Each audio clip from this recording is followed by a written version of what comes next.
Right now, you're living in the most documented era in human history. Every moment captured, every discovery recorded, every civilization mapped and studied. We know where the Romans built their roads, where the Egyptians raised their pyramids, where ancient Mesopotamia invented writing. The past is an open book carefully catalogued in museums and universities around the world. But what if I told you that 9,000 years ago, there was a civilization so advanced, so sophisticated, that it rivaled anything that came after it for thousands of years, and then it just vanished?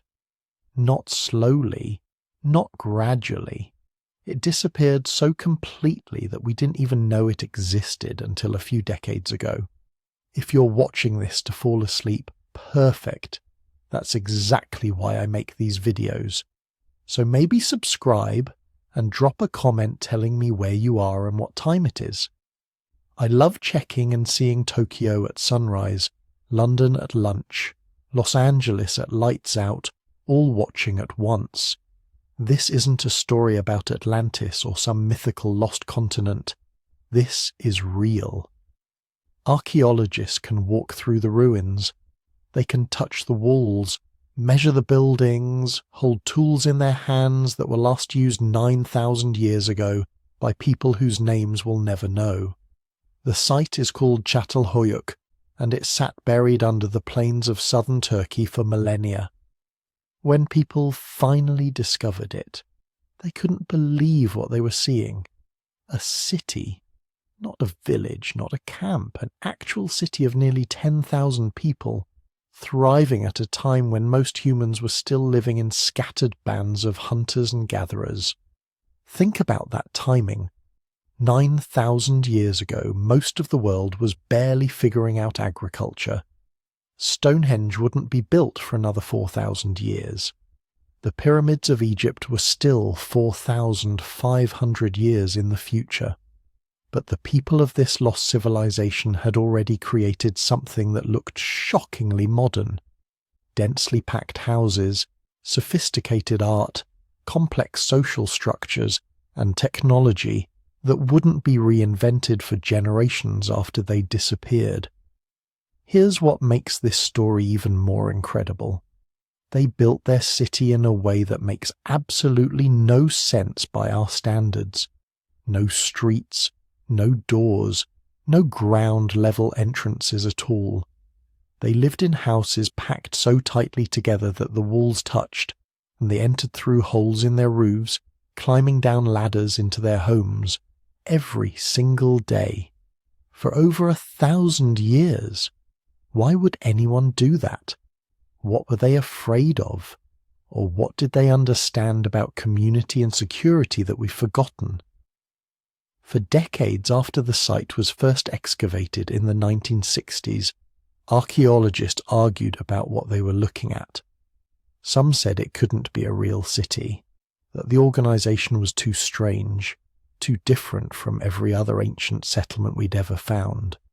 Others insisted it was the key to understanding a lost chapter of human history, a window into a way of life that thrived and then vanished without leaving any descendants, any cultural heirs, any trace in the historical record.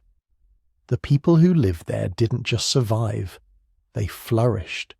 They created art that still takes your breath away, painted elaborate murals on their walls depicting scenes we're still trying to interpret. They crafted tools with a sophistication that suggests specialized craftspeople. They traded goods across hundreds of miles. They developed belief systems complex enough that we're still trying to decode them from the symbols they left behind. And then, around 7,000 BC, something happened. The city that had thrived for over a millennium began to empty. Not because of war, there's no evidence of mass violence. Not because of famine, the land was still fertile. Not because of disease, not because of natural disaster. The people just left. Within a few generations, the houses stood empty. The hearths went cold. The painted walls started to crumble.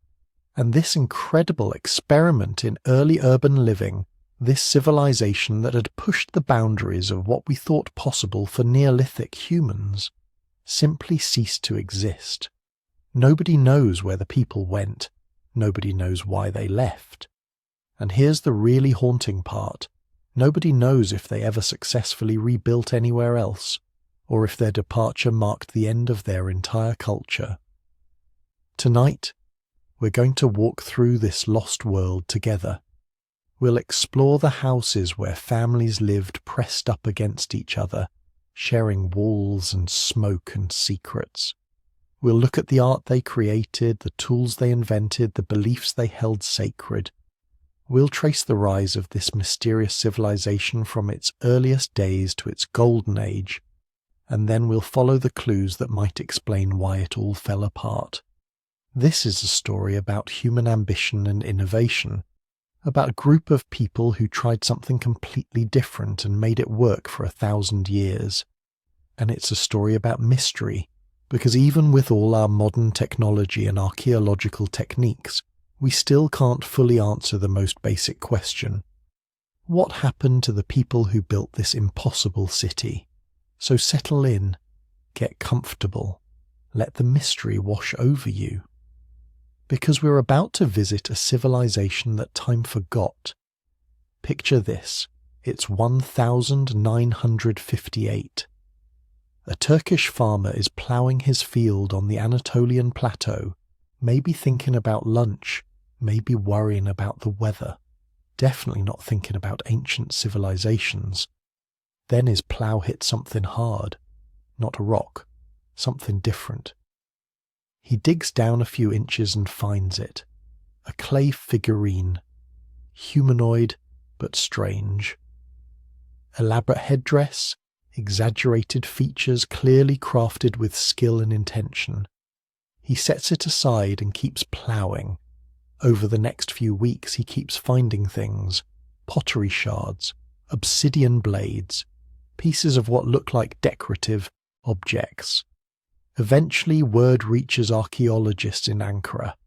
They come to investigate, probably expecting just another minor Neolithic site. There were hundreds scattered across Turkey, small farming villages, nothing special. They were wrong. So spectacularly, fundamentally wrong that it would take decades for the archaeological community to fully grasp what had been discovered. Because here's the thing about this site. It wasn't small. The initial excavations revealed structures unlike anything that was supposed to exist 9,000 years ago. Not simple mud huts or basic shelters. We're talking about sophisticated multi-room buildings, some rising 2 or 3 stories high. Walls covered in elaborate plasterwork. Floors painted in geometric patterns that would have required advanced pigment preparation. Most incredibly, buildings constructed right on top of older buildings, layer after layer, going down dozens of feet into the earth.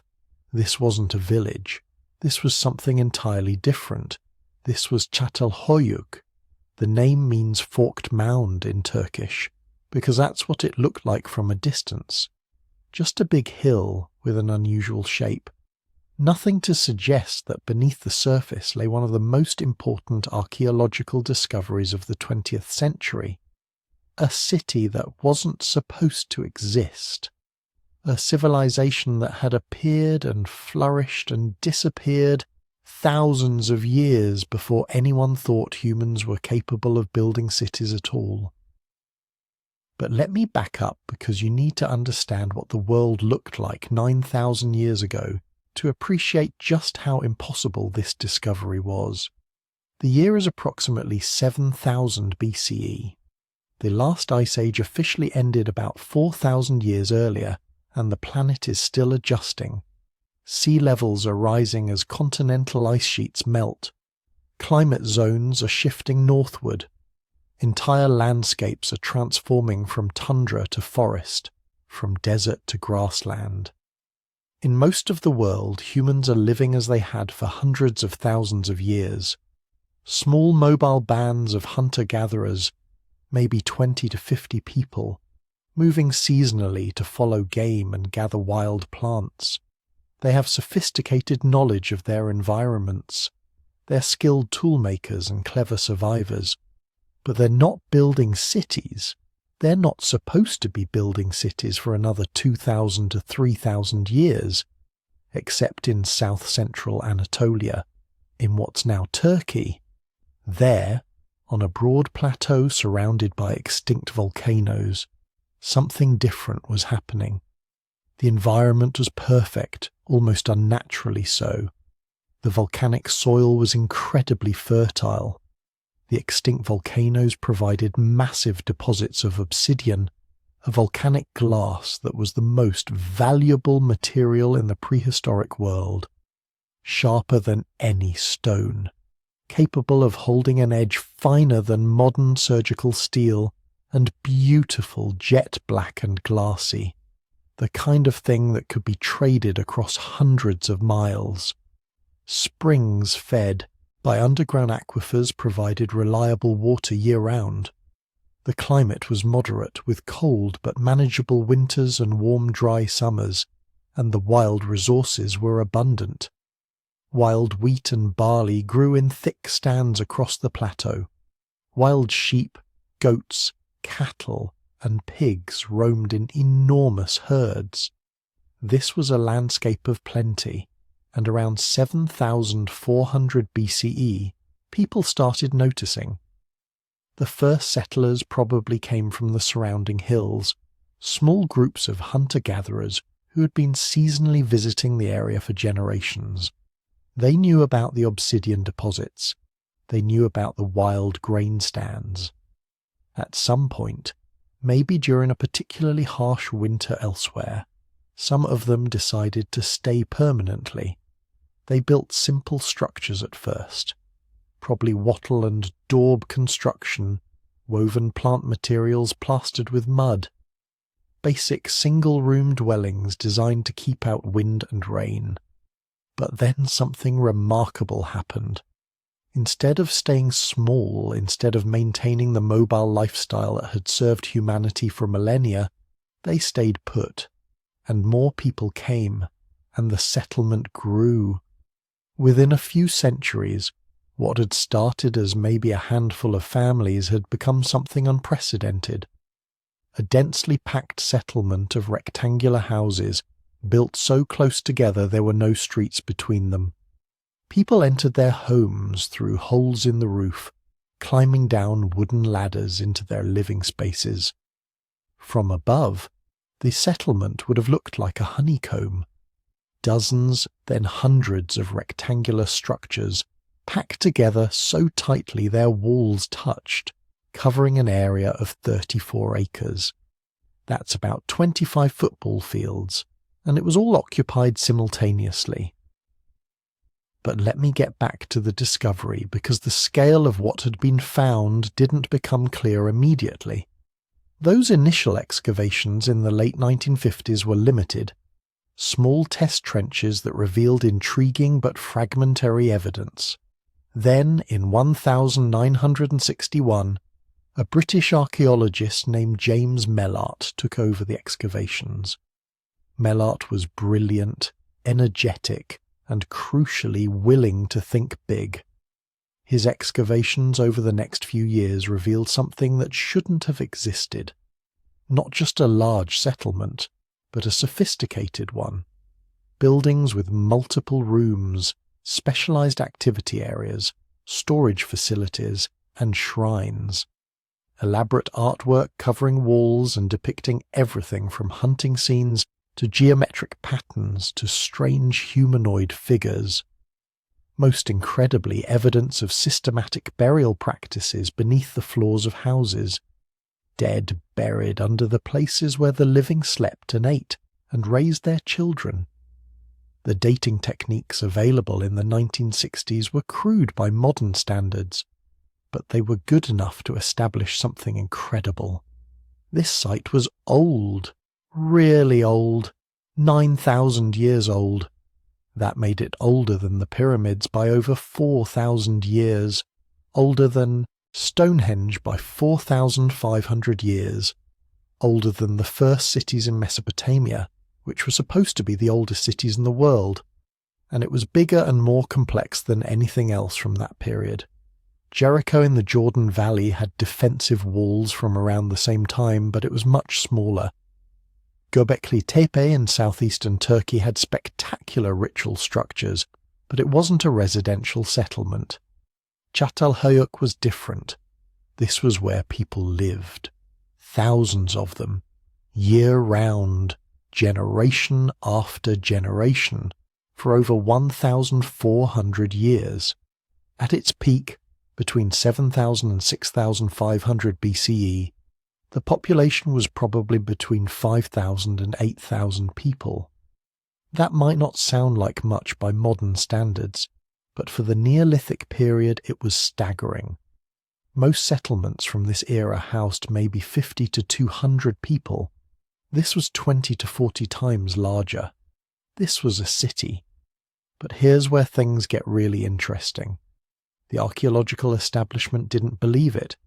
Throughout the 1960s and 70s, as Mellart published his findings, many archaeologists dismissed or downplayed the significance of Çatalhöyük. Why? Because it didn't fit the narrative. The prevailing theory was that human civilization developed in a neat linear progression. First, you had hunter-gatherers, then you had agriculture, then you had villages. Then, after villages had existed for centuries and accumulated enough surplus resources, you got cities. Cities required hierarchy, specialized labor, centralized authority. They required kings and priests and armies. That was the model, and Çatalhöyük violated every part of it. There was no evidence of hierarchy. Houses were roughly the same size. Burial goods didn't show significant wealth differences. There were no palaces, no administrative buildings, no obvious evidence of rulers or ruled. There was no evidence of specialized labor in the way archaeologists expected.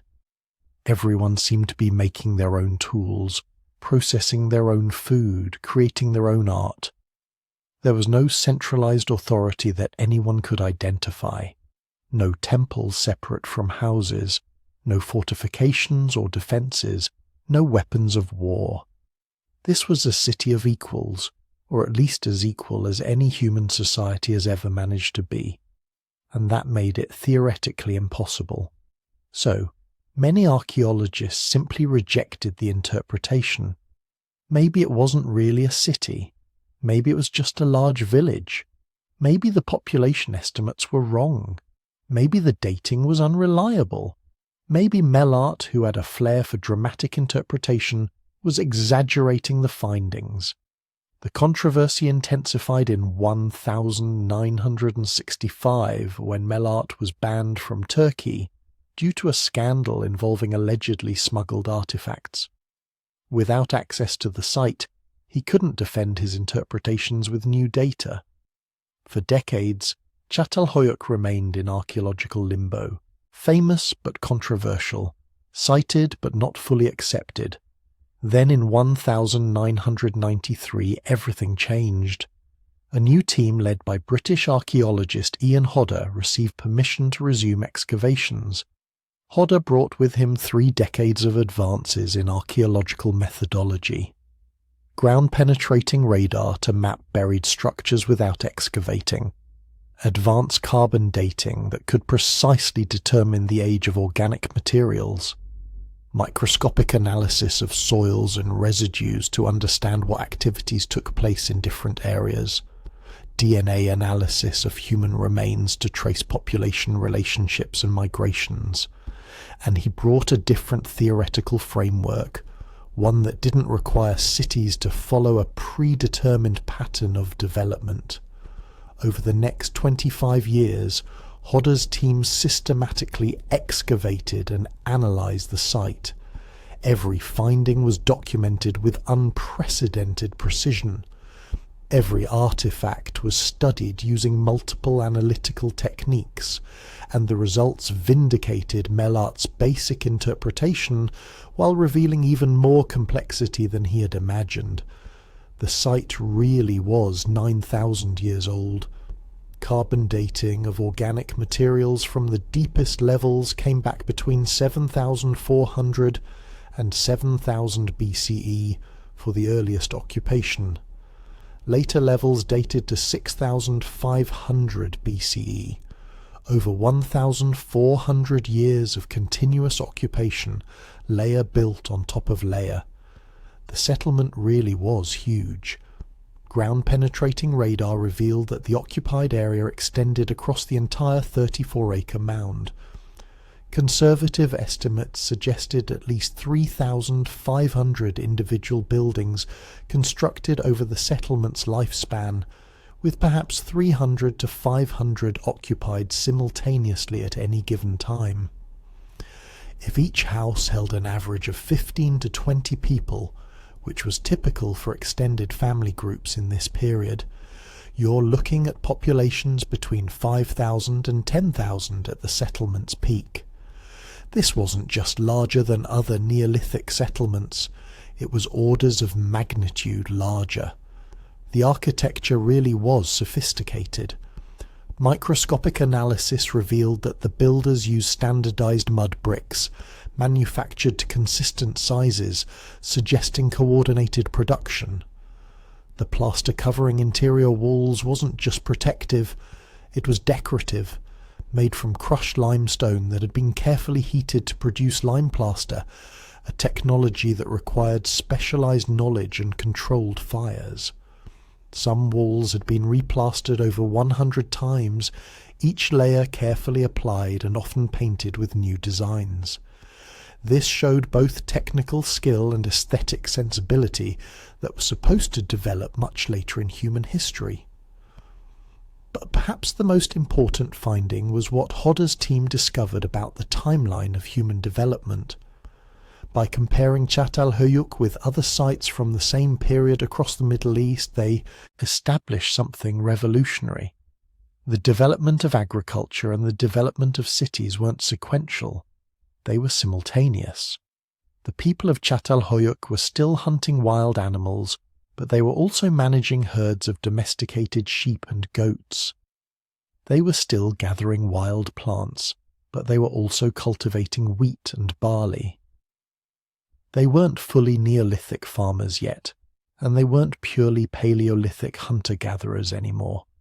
They were something in between, a transitional society that had figured out how to combine the best of both worlds. And they had done it without any of the social structures that were supposed to be prerequisites for urban life. Analysis of house sizes, burial goods, and food remains showed minimal wealth differentiation. Everyone had access to obsidian tools. Everyone had decorated walls in their homes. Everyone was buried in similar ways with similar offerings. There were no palaces for rulers, no separate temples for priests, no granaries controlled by administrators. Residue analysis from different houses showed that food processing, tool-making, and craft production were happening in every household. This wasn't a society with bakers and blacksmiths and farmers all doing specialized jobs. This was a society where everyone did everything. Most remarkably, there was no evidence of organized violence, no fortification walls, no weapons designed specifically for fighting other humans. Analysis of skeletal remains from hundreds of burials showed almost no evidence of violent trauma. A few broken bones that had healed, suggesting accidents, but no smashed skulls, no embedded projectile points, none of the signatures of systematic warfare that appear in later settlements. This was a city without soldiers, without weapons, without walls, a city built on cooperation rather than coercion. But it wasn't paradise. Skeletal analysis revealed that life was hard. Most people suffered from arthritis by their 30s, probably from the constant climbing up and down into houses and the physical labour of food processing. Dental wear was severe from eating grain processed on stone grinders. Life expectancy was probably 30 to 35 years for those who survived childhood. About 30% of children died before age 5, mostly from infectious diseases that spread easily in the crowded conditions. These were tough people living tough lives, but they were doing it together in unprecedented numbers and unprecedented ways. The comparison with other sites from the same period makes Çatalhöyük's uniqueness even more apparent. Jericho in the Jordan Valley dates to roughly the same period and had maybe 1,000 to 2,000 people. It had defensive walls, suggesting organized conflict. Ain Ghazal in Jordan was similar in size to Çatalhöyük, but it didn't develop into a dense urban centre until several hundred years later. Tel Karamel in Syria had early agriculture, but remained a small village. Göbekli Tepe had spectacular megalithic architecture, but it was a ritual centre, not a city. Nobody lived there year-round. Çatalhöyük stood alone, a city that emerged fully formed, without precedent, without clear antecedents, and then endured for over a millennium before gradually declining and eventually being abandoned. It was as if someone had dropped a piece of the future into the Neolithic past, a working model of urban life that worked differently from every city that came after it, and when it ended, when the site was finally abandoned around 5600 BCE, it left no obvious successors. The next cities in the region wouldn't appear for another 2,000 years, and when they did, they looked nothing like Çatalhöyük. They had kings and temples and armies and all the hierarchical structures that Çatalhöyük had somehow managed without. So what was this place? How did 5,000 to 8,000 people live together without rulers or police or armies to maintain order? How did they organize construction projects, coordinate harvests, settle disputes, make collective decisions? How did they create such sophisticated art and technology without specialized artists and craftspeople? And why, after thriving for 1,400 years, did they finally abandon their city and disappear, leaving barely a trace in the archaeological record for thousands of years? Those questions drove decades of research, and the answers, when archaeologists finally pieced them together from the accumulated evidence, revealed something extraordinary. Not just a lost city, but a lost way of being human, a path not taken, a civilization that organized itself according to principles that would seem alien to almost every society that came after it. To understand what they discovered, we need to look inside the city itself. We need to understand how these people actually lived day to day, generation after generation, because that's where the real story begins. Picture this. You wake up 9,000 years ago in a world that's about to vanish forever. But you don't know that yet. Right now, your biggest concern is whether the morning meal is ready and if the clay pots you've been shaping will dry properly before the next rain. You're living in what will become one of history's greatest mysteries, a civilization that archaeologists would spend centuries trying to understand. But for you, this is just Tuesday. Your home isn't what you'd expect. When archaeologists first excavated these dwelling sites, they found something that challenged everything they thought they knew about early settlements. These weren't simple huts or temporary shelters.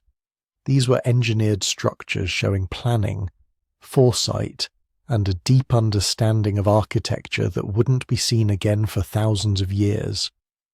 The typical dwelling was rectangular, about 25 square meters, constructed with mud brick walls that were plastered and then painted. Not just painted randomly, but decorated with geometric patterns that showed up consistently across multiple structures. This tells us something profound. These people had developed standardized aesthetic preferences, shared cultural symbols that were important enough to replicate across generations. The floor plan reveals even more. Each structure had designated areas for different activities. Sleeping platforms raised slightly off the ground. Work areas with specialized tools clustered together. Storage spaces built into the walls. Hearths positioned to maximize heat distribution while minimizing smoke accumulation. This wasn't trial and error anymore. This was architectural knowledge that had been refined over centuries. But here's where it gets really interesting. These structures weren't scattered randomly across the landscape. They were organized into planned neighborhoods. Streets, if we can call them that, ran in relatively straight lines between rows of houses. Some structures were clearly larger and more elaborate than others, suggesting social differentiation. And at the center of the settlement, larger communal buildings that served purposes we're still trying to fully understand. The urban planning shows something that still impresses modern city designers. They had figured out drainage. Channels built into the streets directed water away from dwelling areas during rains. Some settlements show evidence of communal water collection systems, cisterns that caught and stored rainfall for use during dry periods. They were thinking collectively about infrastructure problems that affected everyone. Between the dwelling clusters, open spaces that served multiple functions, areas where craft specialists set up their workshops, communal ovens where bread was baked, storage facilities where surplus food was kept. This wasn't just a random collection of families living near each other. This was organized society with planning, coordination, and shared resources. Now let's talk about how they fed themselves, because this is where the story gets revolutionary.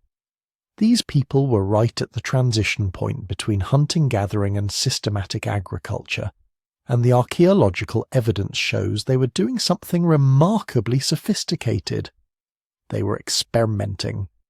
Analysis of plant remains from dwelling sites shows a mix of wild and domesticated species, sometimes in the same cooking pot. They were harvesting wild grains while simultaneously cultivating the ancestors of modern wheat and barley. They were hunting wild game while keeping domesticated goats and sheep in pens near their homes. They hadn't fully committed to agriculture yet because they were smart enough to maintain multiple food sources as insurance. The domestication evidence tells us they understood selective breeding. Seeds recovered from storage pits show progressive changes over generations.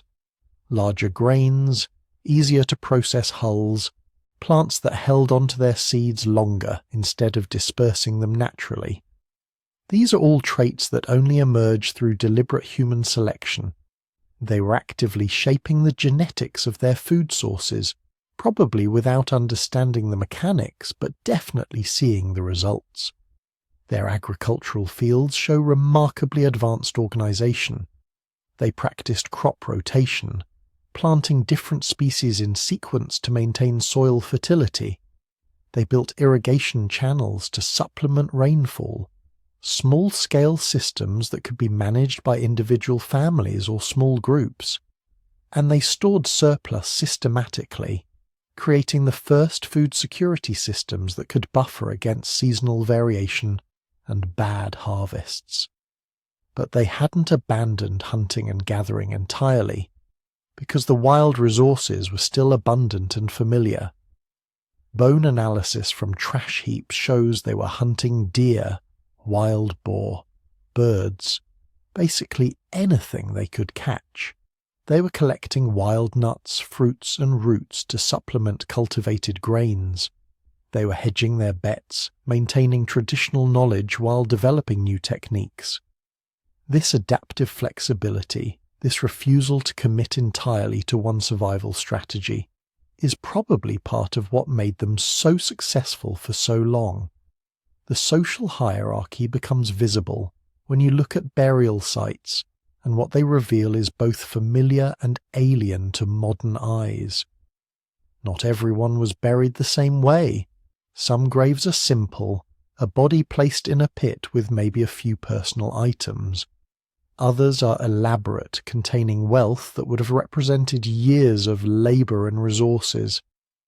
The elaborate burials show us what these people valued.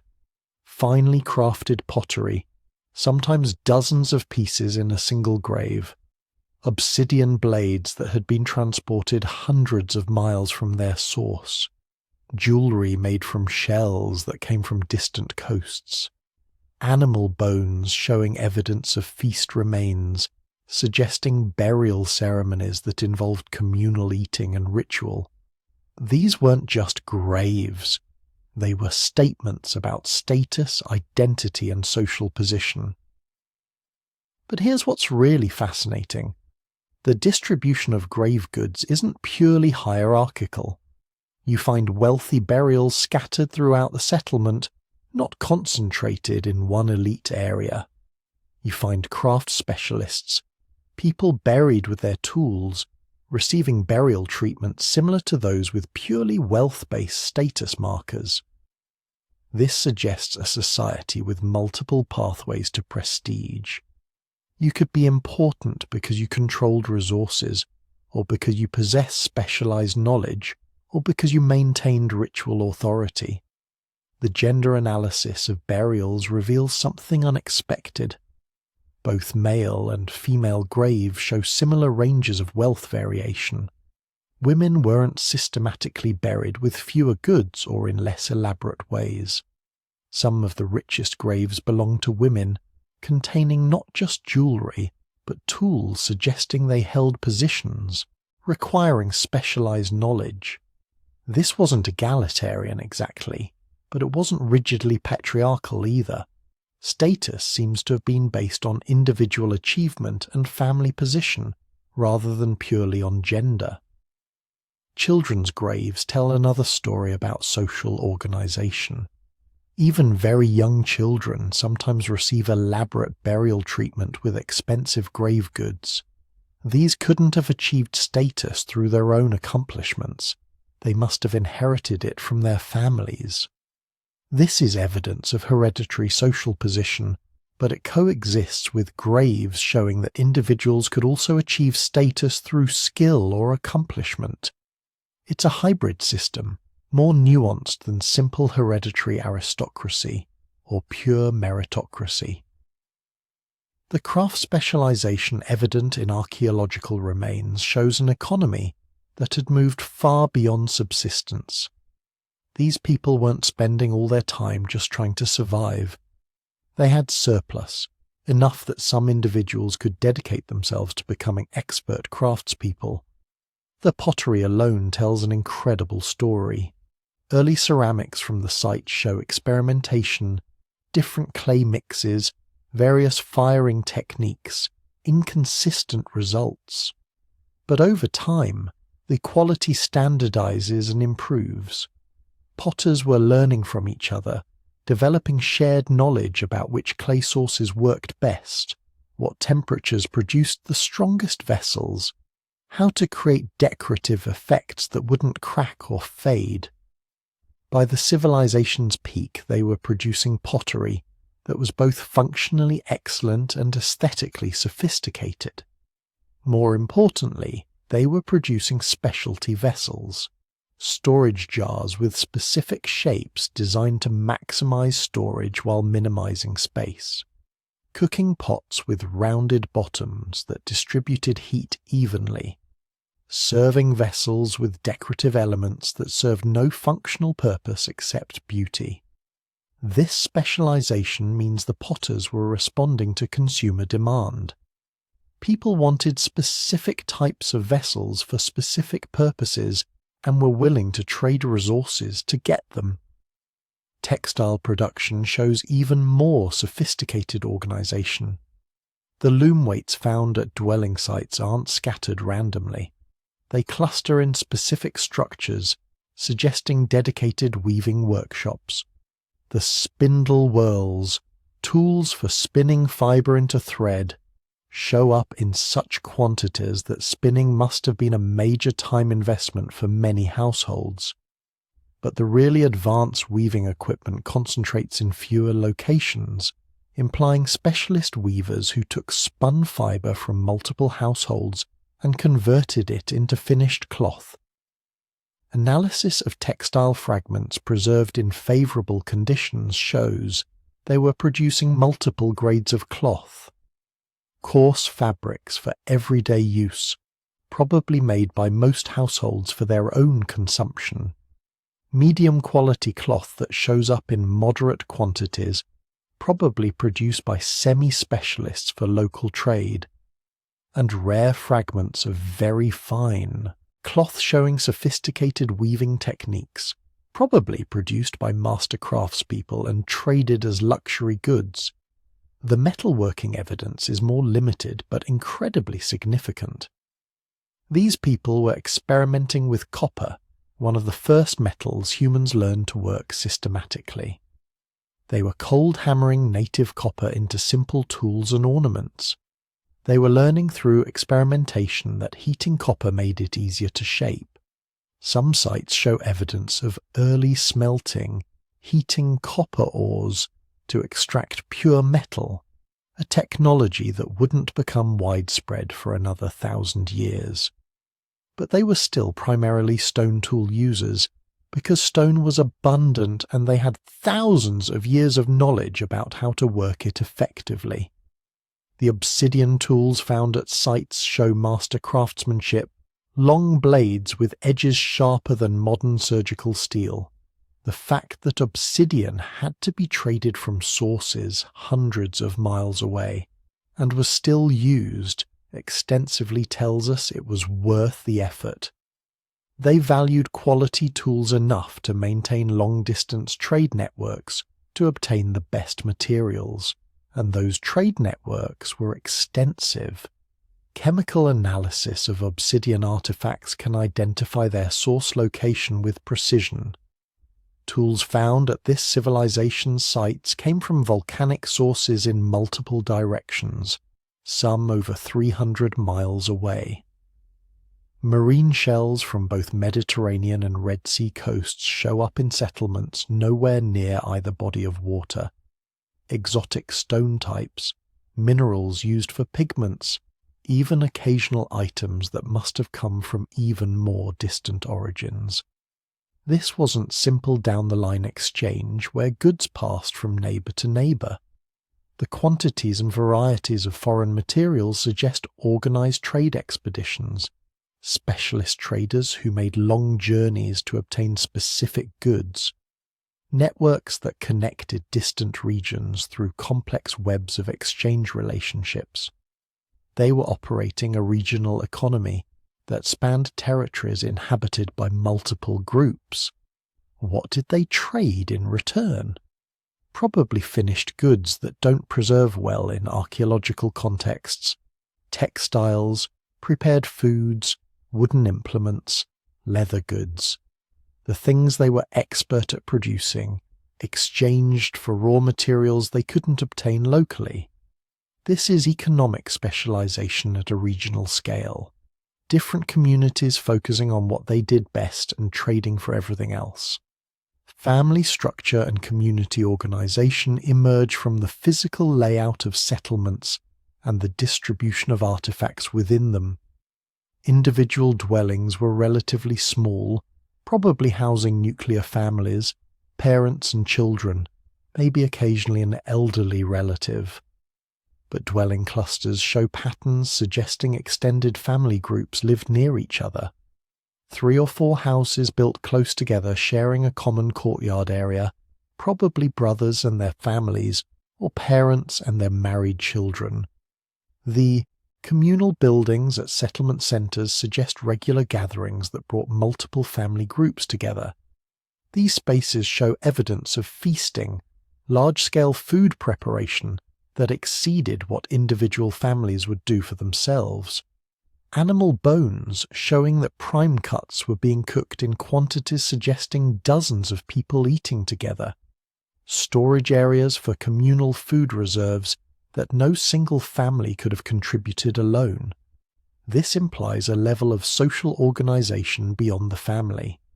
Something like clans or lineages that spanned multiple households and coordinated activities requiring larger groups. They were probably organizing communal labor for major projects, building irrigation systems, maintaining defensive walls that appear at some sites, constructing the larger public buildings, work that required more hands than single families could provide. The evidence suggests leadership structures but not rigid hierarchies. Some individuals clearly had more wealth and status, visible in their burials and sometimes in their dwellings. But there's no palace, no single enormous structure dominating the settlement, no evidence of written records tracking tribute or taxation. If they had leaders, they governed through consensus and reputation, rather than coercive authority backed by force. Their diet, reconstructed through multiple lines of evidence, was surprisingly diverse and nutritionally sophisticated. Residue analysis from cooking pots shows they were making stews as porridges combining multiple ingredients: wild game, domesticated animals, various grains, legumes, wild plants. They were creating balanced meals that would have provided complete nutrition, probably through traditional knowledge passed down generations rather than conscious nutritional planning. Carbonized grain deposits show they were processing cereals into flour and baking bread. The communal ovens weren't just for convenience. Bread baking requires sustained high heat that's difficult to achieve and wasteful to maintain for single families. Sharing ovens made economic sense, but it also created regular social occasions. Imagine women gathering at the communal oven, working together, sharing information, maintaining the social bonds that held the community together. They were also brewing. Residue analysis from certain vessel types shows chemical signatures consistent with fermented grain beverages, early beer. This wasn't just for fun, though I'm sure they enjoyed it. Fermentation made grain-based drinks safer than water in some contexts and more nutritious than plain grain. It was food processing technology that also happened to make social gatherings more pleasant. Animal bone analysis reveals they practiced systematic butchery, different animals processed in standardized ways. Sheep and goats were kept primarily for their renewable resources, milk, wool, but were also slaughtered for meat at specific ages. Cattle, more difficult to manage, were kept in smaller numbers and represented significant wealth. Pigs show up primarily as food animals, raised on waste products and slaughtered young. They had figured out animal husbandry strategies that maximized returns from different species, and they were eating far more than just domesticated foods. Wild plants show up extensively in residue analysis. They were collecting nuts, processing them to remove bitter tannins. They were gathering fruit seasonally. They were digging edible roots. They maintained detailed knowledge of their local environment and exploited it systematically, using wild resources to supplement and enhance their cultivated foods. The artistic expression visible in their material culture reveals people who valued beauty alongside function. Pottery wasn't just decorated randomly. Specific motifs appear repeatedly: geometric patterns, stylized animal figures, abstract designs that might have carried symbolic meaning we can't recover. These patterns show up across different types of objects, painted on walls, carved into bone tools, pressed into clay seals. They were creating visual culture, shared symbols that reinforced group identity and perhaps communicated meanings beyond pure decoration. Figurines carved from stone and clay show up in domestic contexts. Some clearly represent humans, often female figures with exaggerated features. Others depict animals with careful attention to realistic detail. These weren't toys. They were crafted too carefully. found in context suggesting they were valued. They might have been ritual objects, teaching tools, personal possessions with emotional significance. We'll never know for certain, but their existence shows people dedicating resources to creating objects that served no immediate survival function. Personal ornaments show up everywhere. Beads carved from stone or shell, strung into necklaces and bracelets, bone pendants, polished stones that might have been amulets. These items crossed all social levels. Everyone wore jewellery, though quality and quantity varied with wealth and status. People were expressing individual identity through personal decoration, creating and maintaining social signals through what they wore and how they presented themselves. This was daily life 9,000 years ago in a civilization that would soon disappear completely. People waking up, going to work, raising children, creating art, trading goods, arguing, celebrating, mourning their dead. They thought they were building something permanent. They couldn't have known that within a few centuries their world would end, their settlements would be abandoned, and their entire way of life would vanish so completely that modern archaeologists would struggle to understand even basic facts about how they lived. But for now, the bread is baking, the looms are clicking, the potters are shaping clay, and children are playing in the streets between houses that have stood for generations. Everything seems permanent. Everything feels secure. The future looks bright. They have no idea what's coming. Now here's where things get really interesting. Because when archaeologists started examining what this civilization actually built, what they actually knew, they found themselves facing a problem that still hasn't been fully resolved. These people, living 9,000 years ago, possessed technologies and knowledge that, according to our standard models of human development, they simply shouldn't have had. Let's start with the architecture, because those monumental structures we talked about earlier, they weren't just impressive for their size, they were impossible for their time period. Picture this. You're an archaeologist examining one of the main temple complexes. You're measuring the foundation stones, massive blocks of limestone weighing several tons each, and you notice something that makes your coffee go cold. These stones fit together with almost no gaps between them. No mortar, no clay, no filling material. Just stone on stone, carved so precisely that you can't slide a knife blade between them. This is precision engineering, the kind of stone cutting that requires metal tools, sophisticated measuring instruments, mathematical understanding of angles and load bearing, the kind of thing we associate with much later civilizations, Egypt, Rome, medieval Europe. But this civilization had none of those things. At least they weren't supposed to. Their contemporaries were still figuring out basic pottery, still living in simple mud brick structures that barely qualified as permanent buildings, still using stone tools that were basically just slightly refined versions of what humans had been making for thousands of years. Yet here are these structures, built with techniques that wouldn't become common for another 5,000 years.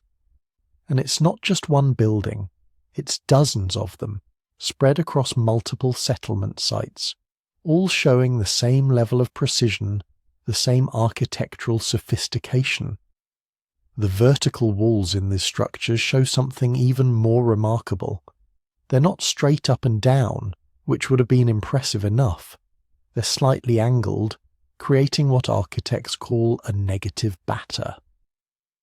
The walls lean inward as they rise, creating structures that are far more stable and earthquake-resistant than simple vertical construction. But here's the thing about negative batter construction. It requires mathematical understanding. You need to calculate the exact angle that will provide maximum stability for a given wall height and thickness. You need to ensure every stone is cut to precisely the right dimensions to maintain that angle as the wall rises. get it wrong, and the whole structure collapses. These people got it right, every time. In structure after structure, the angles are perfect, the calculations precise. This suggests they had developed not just practical building experience, but actual theoretical knowledge, mathematical principles that they could apply consistently across multiple projects. And then there are the doorways. In conventional architecture from this period, doorways are simple rectangular openings, easy to construct, structurally straightforward. But in these ruins, many doorways are T-shaped, a narrow opening at the bottom, widening at the top. Now, T-shaped doorways might seem like just an aesthetic choice, but they're actually a sophisticated architectural solution to a specific problem. They provide excellent structural stability while using less material than a full rectangular opening.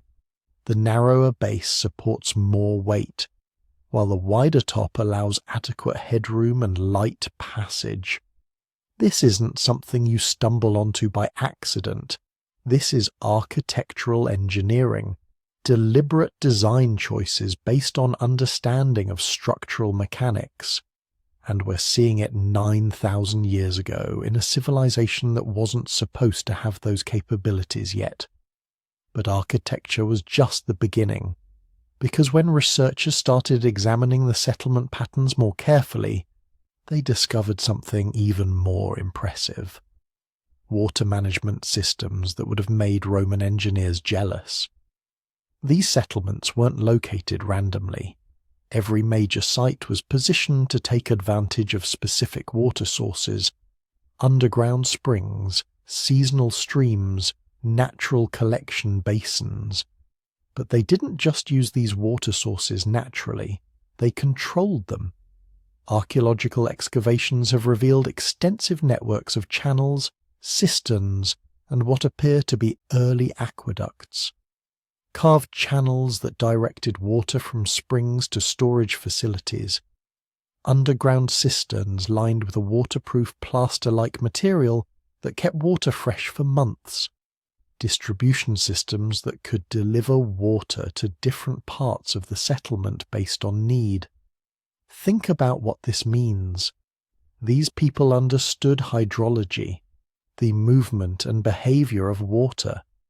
They knew how to calculate gradients, ensuring water would flow where they wanted it without requiring pumps or mechanical assistance. They had developed materials that could waterproof stone, preventing seepage and evaporation. One particularly remarkable site shows evidence of a three-tier distribution system. Water from a high-elevation spring flowed into a primary collection basin. From there, channels directed it to secondary storage facilities at a lower elevation. Finally, a tertiary system distributed water to individual structures and what appear to be garden plots. This is sophisticated hydraulic engineering, the kind of system that requires planning, mathematical calculation, and understanding of principles that weren't supposed to be formally discovered for thousands of years. Yet here it is, functioning perfectly 9,000 years ago. The agricultural implications alone are staggering. With controlled water distribution, these people could maintain crops year-round, even during dry seasons. They could support population densities far higher than their contemporaries. They could free up labour from constant food gathering, allowing specialisation in crafts, construction, administration. But perhaps the most intriguing discovery involves what archaeologists initially dismissed as decorative symbols, because scattered throughout these ruins, carved into stone pillars, etched onto pottery fragments, painted on plaster walls, are thousands of recurring marks, geometric shapes, abstract patterns, recurring sequences of lines and curves. For decades, researchers assumed these were just artistic expressions, decoration, nothing more. But then someone started actually analysing them systematically, cataloguing every symbol, tracking their frequency, examining their contexts and associations, and a pattern emerged. These weren't random decorations, they were systematic. Certain symbols always appeared in specific contexts, others appeared in sequences that seemed deliberate. The same symbol clusters would show up at different sites, suggesting shared meaning across the entire civilization. We can't definitively call this writing. It's not a full phonetic system like Sumerian cuneiform or Egyptian hieroglyphs. But it's not simple decoration either. It appears to be something in between, what linguists call a proto-writing system. Symbols that carried specific meanings, that could convey information, that represented the beginnings of written communication. Some symbols appear exclusively in what seem to be administrative contexts. Storage facilities, large communal buildings, areas associated with resource distribution. These might have been early accounting marks, ways of tracking goods and quantities. Others appear in ritual contexts, suggesting symbolic or religious meanings. Still others show up in what might be workshop areas, possibly indicating craftsmen's marks or production information. What's particularly fascinating is the standardization. The same symbols drawn the same way appearing at sites separated by hundreds of miles. This suggests formal teaching, systematic transmission of knowledge. These weren't marks that individuals invented independently. They were part of a shared system, understood across the entire civilization.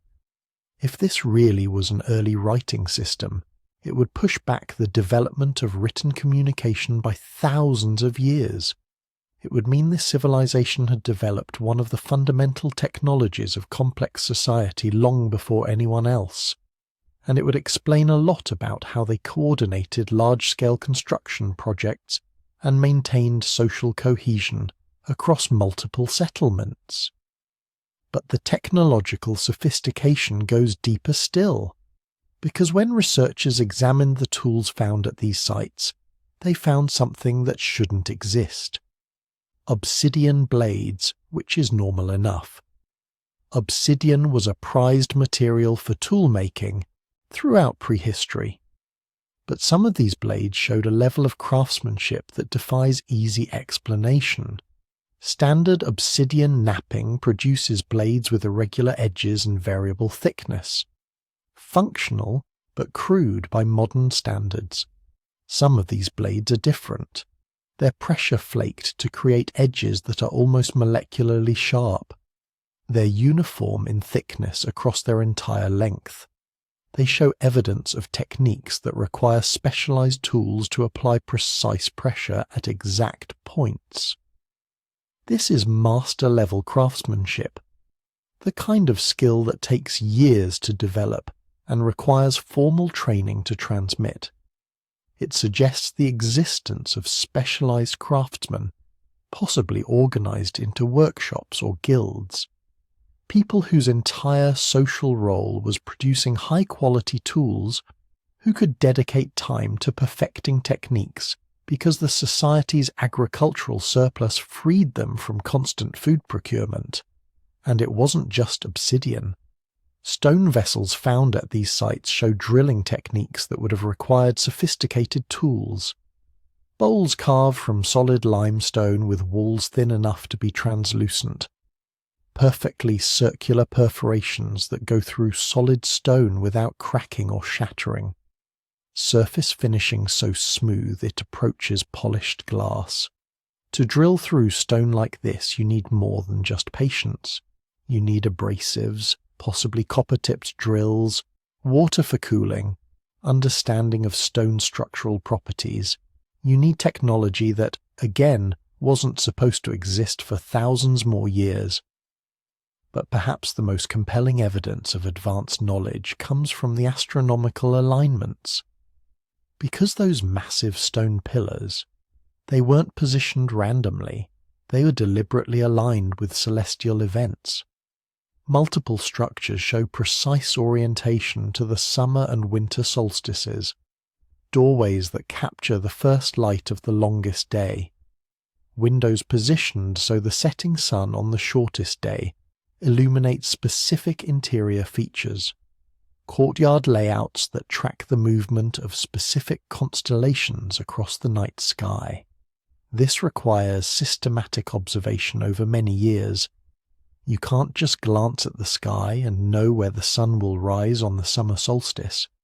You have to track its movement day by day, year by year, understanding the cycles and being able to predict future positions.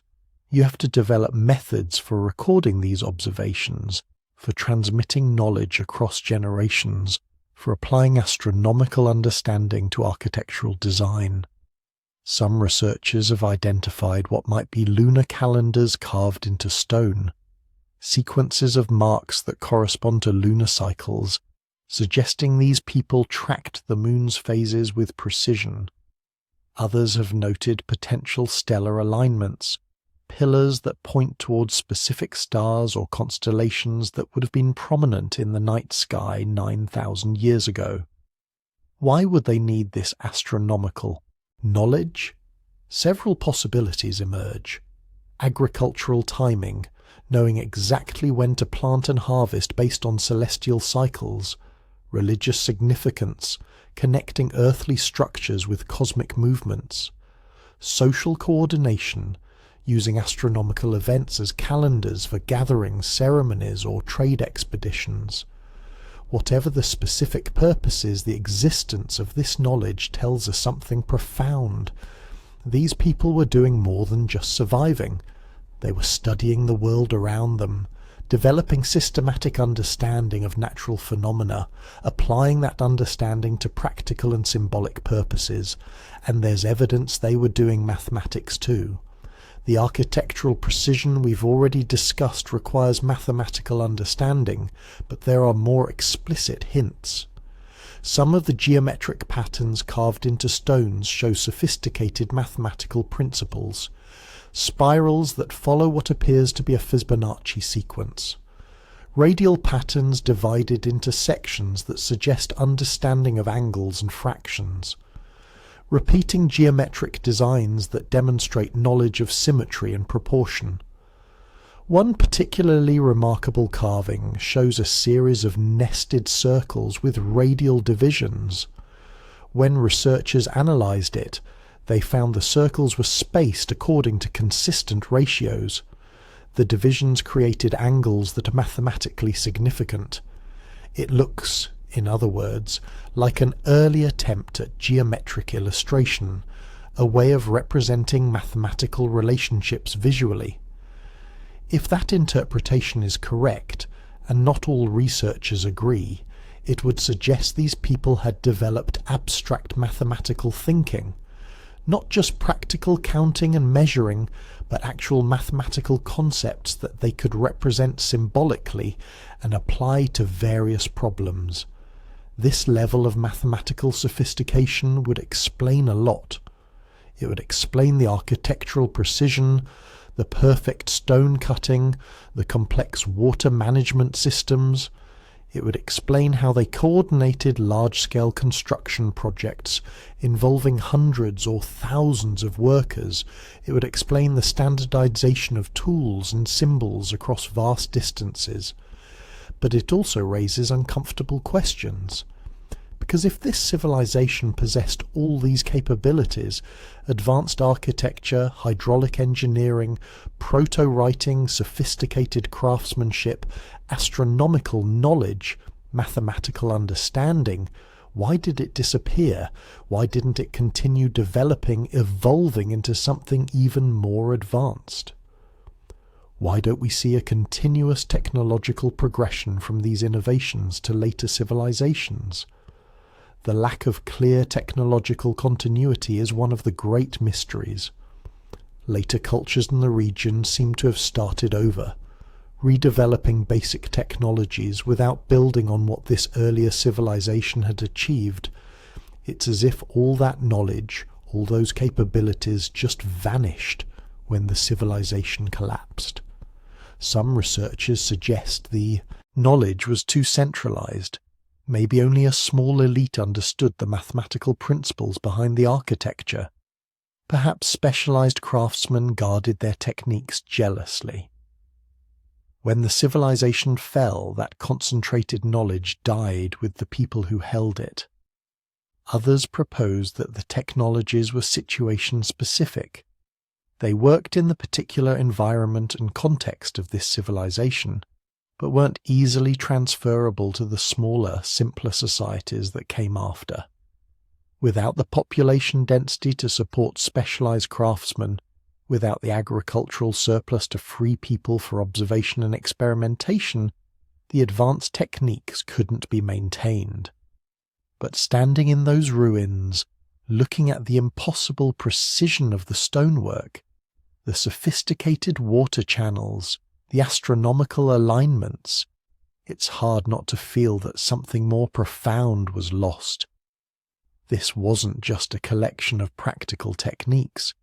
This was a way of thinking about the world, of studying and understanding it systematically, of applying knowledge to reshape the environment.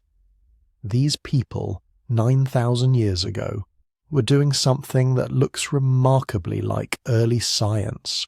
Observing, recording, testing, applying, building on accumulated knowledge to achieve things their ancestors couldn't have imagined. And then it all stopped. The knowledge scattered, the techniques forgotten, the astronomical observations abandoned.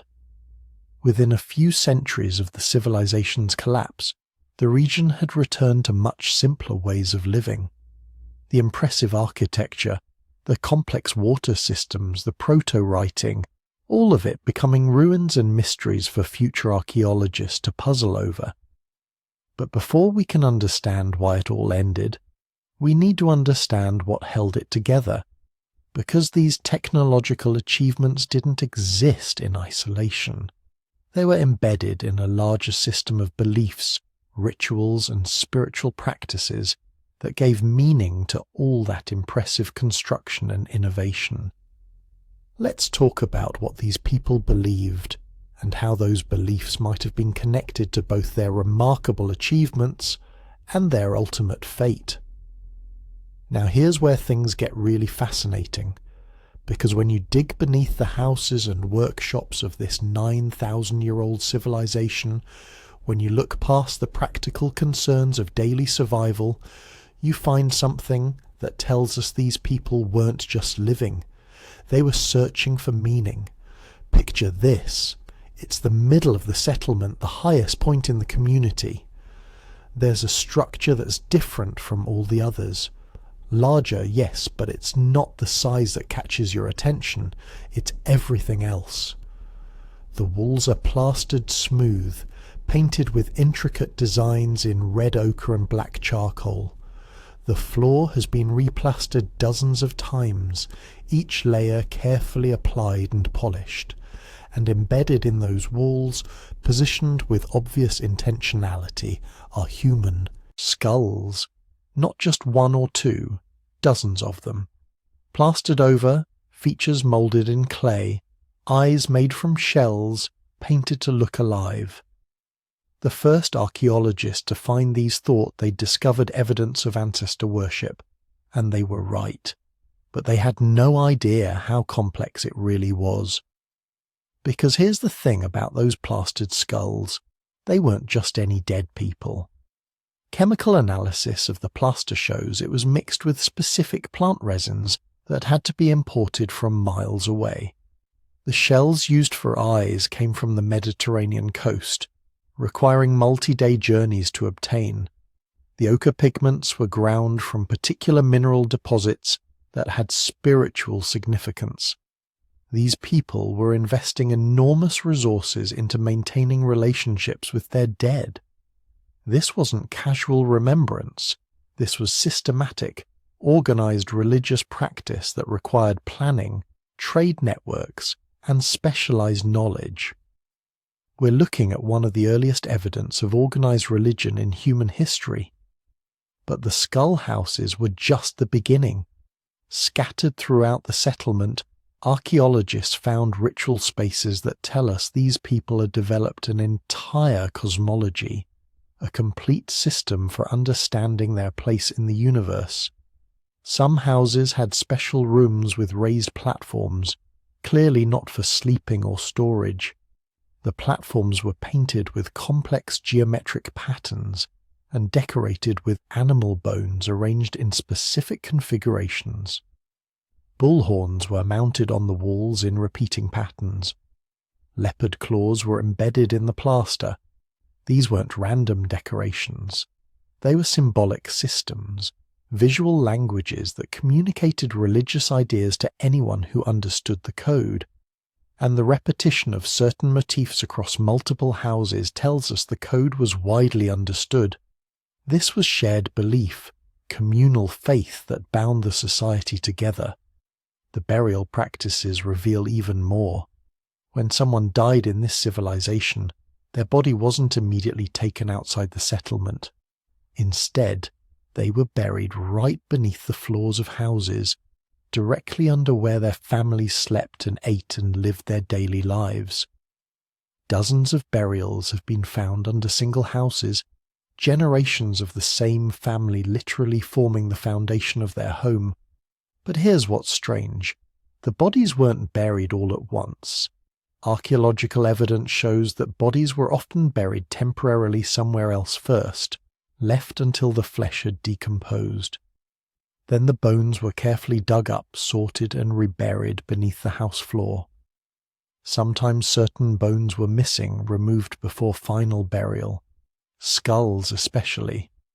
Those would often be taken away, plastered, and placed in the ritual houses we talked about earlier. This tells us something profound about how these people understood death. They didn't see it as a single moment when someone stopped existing. Death was a process, a transformation that happened in stages. First the spirit separated from the body, then the flesh returned to the earth. Finally, the bones, the essential core of the person, were brought home to join the ancestors, and those ancestors weren't really gone. They were still part of the family, still present in the foundation of the house, still influencing the lives of their descendants. Every time you walked across your floor, you walked over your grandparents, your great-grandparents, all the generations that had made your existence possible. The past wasn't behind you. It was literally beneath your feet, supporting everything you did. But some burials were different, special. Archaeologists found certain individuals, not many, buried with unusual grave goods. Stone blades that had never been used, their edges still sharp and perfect. Polished obsidian mirrors that required days of skilled labor to create. Elaborate beaded necklaces made from materials that came from hundreds of miles away. These weren't ordinary people. They were spiritual specialists, shamans or priests who had served as intermediaries between the community and whatever powers they believed governed the world. The evidence for shamanic practices is everywhere once you know what to look for. In some of the ritual rooms, archaeologists found collections of specific objects that make sense only as shamanic toolkits. Bone tubes for inhaling substances, possibly hallucinogenic plants. Polished stones arranged in patterns that might represent stars or spirit journeys. Animal skulls from species that weren't local, brought from far away because they had symbolic significance. Most telling are the wall paintings. Some of the ritual spaces contain murals that clearly depict altered states of consciousness. Human figures with their arms raised, surrounded by geometric patterns that seem to pulse and move. Animals transforming into humans and humans transforming into animals. Scenes that look like fever dreams or psychedelic visions, rendered in vivid colours on plaster walls 9,000 years ago. These weren't just decorations. They were maps of spiritual experiences, guides for others who wanted to undertake the same journeys. The shamans of this civilization had figured out how to deliberately alter consciousness, probably using plant medicines, and they developed a visual language for communicating what they encountered in those altered states. And they weren't working alone. The scale and sophistication of the ritual architecture suggests organized priesthoods, groups of religious specialists who maintain the sacred spaces, perform the ceremonies, preserve the knowledge across generations. Some of the temple-like structures show evidence of being rebuilt multiple times, always following the exact same layout, even when the rest of the settlement was changing around them. This is institutional religion, formalized and conservative, resistant to change because change in spiritual matters was dangerous. The rituals had to be performed exactly right. The offerings had to be made at exactly the right times. The dead had to be treated according to precise protocols. Mess it up, and who knows what disasters might follow. But what were they worshipping? What powers did they think controlled their world? The archaeological evidence points to a complex belief system centered on natural forces and cycles. The abundance of bull imagery suggests they saw bulls as sacred, possibly representing male fertility or strength. Bulls were dangerous, powerful animals that could kill you with a careless swing of their horns. Controlling them, living alongside them, required courage and skill. Of course, they'd have spiritual significance. The leopard claws tell a different story. Leopards were predators, creatures that hunted at night, that could see what humans couldn't see. In many ancient cultures, leopards were associated with shamanism, with the ability to move between worlds. Having leopard claws in your ritual space was like hanging up a neon sign saying, "This is a place where the boundaries between worlds become thin." Then there's the geometric art. Those swirling patterns and complex designs weren't random. They show up too consistently, with too much precision. They meant something to the people who created them. Modern researchers studying altered states of consciousness have found that humans across cultures report seeing similar geometric patterns during shamanic journeys or psychedelic experiences. It's something to do with how our brains process visual information when normal consciousness is disrupted. The fact that these ancient people were painting exactly those patterns on their ritual walls suggests they knew about altered states, were using them systematically, and had developed a visual language for sharing what they experienced. They were mapping in a space, creating geography of consciousness that could be taught and learned. But perhaps the most sophisticated aspect of their belief system was how it connected to the natural world. These people weren't just observing nature, they were participating in it, seeing themselves as part of cycles that were larger and more important than any individual life. The evidence for this is written in the seasonal patterns of their architecture and their artifacts.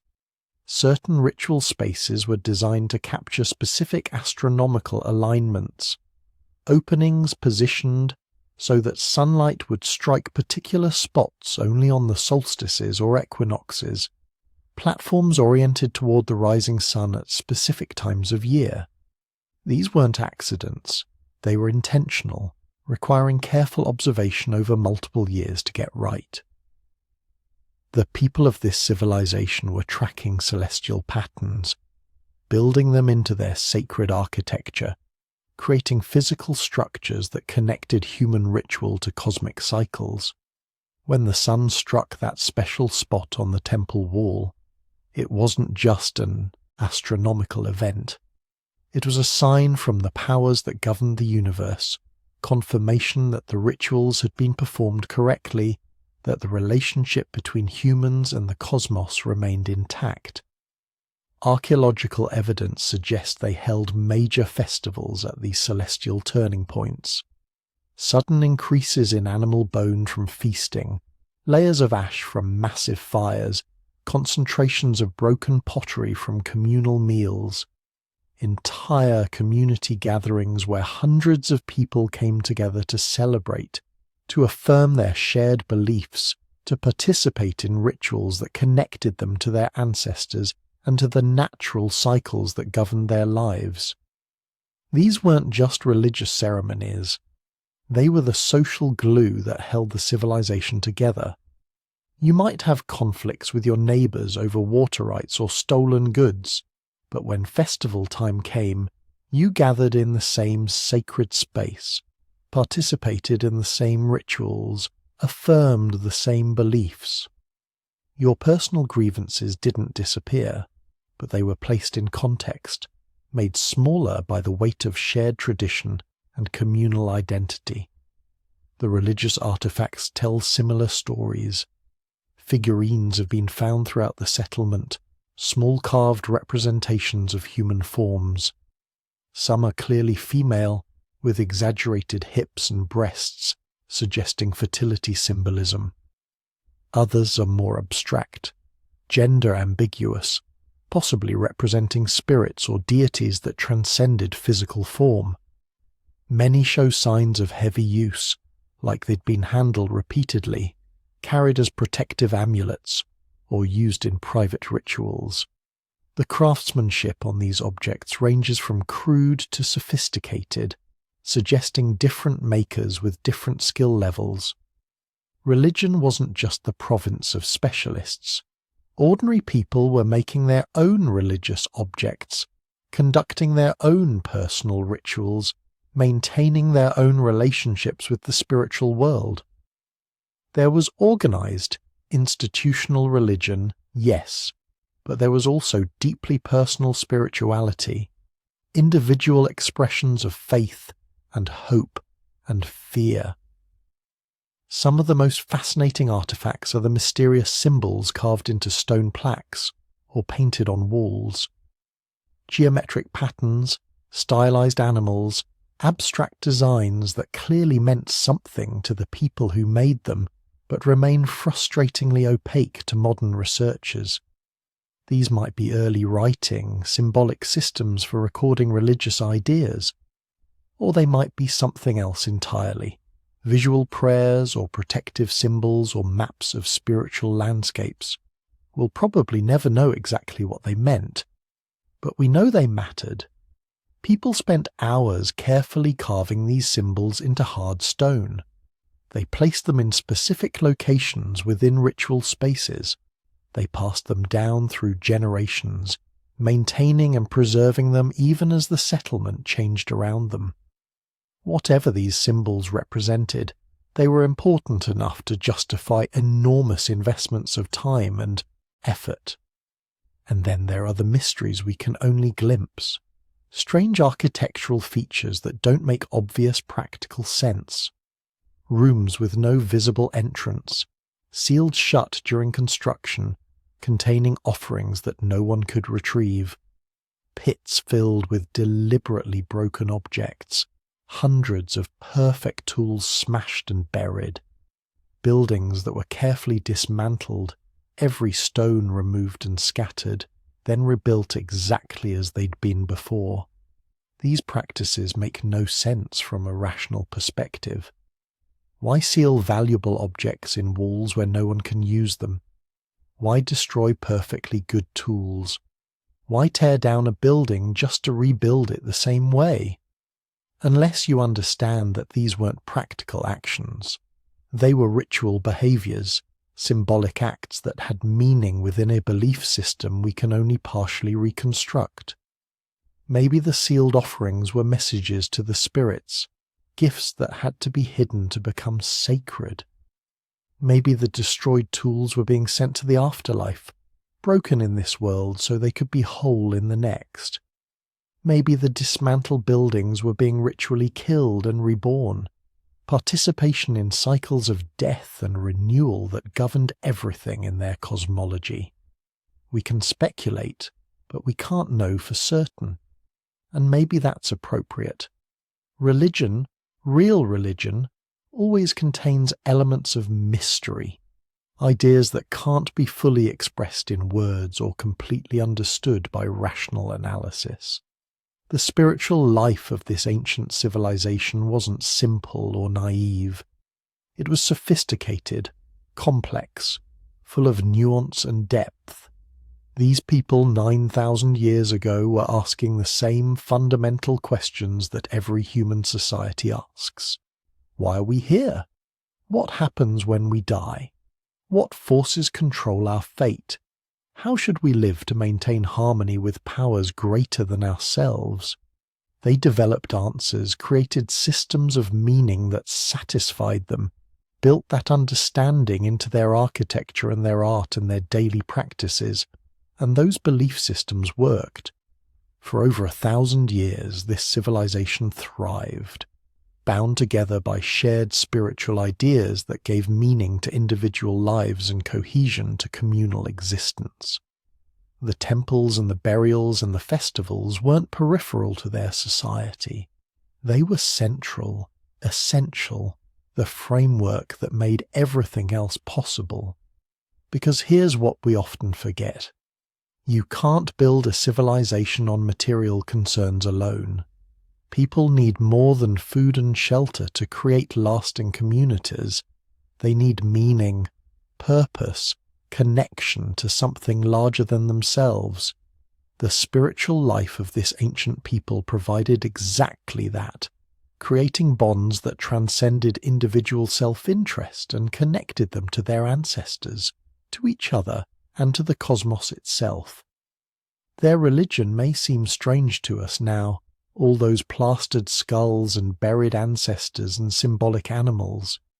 But strip away the specific details and you find something profoundly familiar. People trying to make sense of a confusing world, finding comfort in ritual and community, maintaining hope in the face of mortality, building meaning from mystery. They were us. Just 9,000 years earlier, doing what humans have always done. Looking at the stars and the seasons and the cycles of life and death, and asking, what does it all mean? The answers they found sustained them through centuries of existence, right up until the moment when everything they'd built started falling apart. But that's a story for later. And then, around 7,500 years ago, something remarkable happened. All the pieces came together. The climate stabilized, the agricultural techniques matured, the social systems that had been developing for generations finally clicked into place. This civilization entered its golden age. But here's the thing about golden ages. They don't announce themselves. There's no moment when people wake up and think, oh, we've made it. We're living in the peak of our civilization. It happens gradually, generation by generation, each one building slightly more, achieving slightly more, until suddenly you have something unprecedented. The first signs were demographic. Population growth that had been steady for centuries suddenly accelerated. Archaeological surveys of the region show a dramatic increase in settlement density starting around 7,500 years ago. Where you might have found one settlement every 20 square kilometers in earlier periods, now you're finding 3, 4, sometimes 5 settlements in the same area. These weren't small camps anymore. We're talking about permanent settlements housing hundreds, sometimes thousands of people. The largest sites from this period show evidence of continuous occupation spanning multiple generations. Buildings being rebuilt in the same locations over and over, trash heaps accumulating for centuries, cemeteries growing to hold thousands of burials. Conservative population estimates for the core territory put the numbers somewhere between 50,000 and 100,000 people at the civilization's peak. That might not sound like much by modern standards, but understand what this means. This is 7,500 years ago. Most of the world's population is still living in small nomadic bands of 20 to 30 people. Most human societies are still struggling with the basic challenges of agriculture and animal domestication. And here you have a civilization supporting tens of thousands of people in a relatively compact region. That level of population density requires something extraordinary. It requires systems, organization, infrastructure on a scale that most of the world wouldn't achieve for thousands of years. The settlements themselves tell the story of this transformation. In the earlier periods, you see simple circular structures, single-room dwellings clustered together without much obvious planning. But during the Golden Age, everything changes. Settlement layouts become standardized, not identical, but following clear patterns that show up across dozens of sites. Central plazas surrounded by larger public buildings, residential areas organized into distinct neighborhoods, storage facilities positioned strategically to serve multiple households, defensive walls or ditches marking clear boundaries. This is urban planning, not the chaotic growth of a settlement that just got bigger over time, but intentional design showing that somebody was thinking about how communities should be organized. Somebody was making decisions about public space and private space, about where activity should happen and how people should move through their environment. The public buildings are particularly telling. These aren't just bigger houses, they're structures designed for communal activities, large rectangular buildings with interior spaces that could hold dozens of people, raised platforms that might have served as stages or altars, storage areas far larger than any single family would need. Some of these buildings show evidence of repeated renovation and expansion over centuries, the same structure being modified, enlarged, rebuilt, but always maintaining the same basic function. This suggests institutional continuity, the idea that certain places and certain activities were important enough to maintain across multiple generations. But the real evidence of prosperity comes from the material culture. The things these people made and used during their golden age show a level of craftsmanship and artistic achievement that goes far beyond mere survival. The pottery from this period is extraordinary, not just functional vessels, but pieces that show incredible skill and aesthetic sophistication. Thin-walled bowls with perfectly uniform thickness, jars with elaborate geometric patterns painted in multiple colours, vessels shaped to represent animals or human figures with remarkable anatomical accuracy. Some pieces show such technical perfection that modern potters struggle to replicate them using the same tools and materials. The firing temperatures had to be precisely controlled. The clay had to be prepared with exactly the right tempering agents. The pigments had to be applied in specific sequences to create the layered patterns we see. This level of craftsmanship doesn't happen by accident. It requires specialists, people whose primary job is making pottery, not farming or hunting. People who can spend years perfecting their techniques because their society is prosperous enough to support them, and it's not just pottery. Stone tools from this period show similar specialization. You start seeing elaborate ceremonial blades, carefully polished axes that were never used for cutting anything, ornamental objects carved from exotic stones that had to be imported from hundreds of kilometers away. Speaking of exotic materials, the trade networks during the Golden Age were genuinely impressive. Chemical analysis of obsidian tools shows sources from over 500 kilometers away. Marine shells from distant coastlines show up in inland settlements. Copper ornaments, some of the earliest metal objects in human history, appear in contexts that suggest they were highly valued prestige goods. This tells us something profound about their economic system. They weren't operating on simple barter anymore. You don't transport obsidian 500 kilometers through multiple territories using simple one-for-one exchanges. That requires complex trade relationships, long-distance partnerships maintained over generations, probably some form of credit or delayed reciprocity. The ability to trust that gifts given now will be returned later. Some archaeologists think they might have been using standardized valuable objects as a kind of proto-currency. Certain types of shells or stone beads show up in such consistent sizes and styles across such wide areas that they might have functioned as exchange media. Not money in the modern sense, but something close.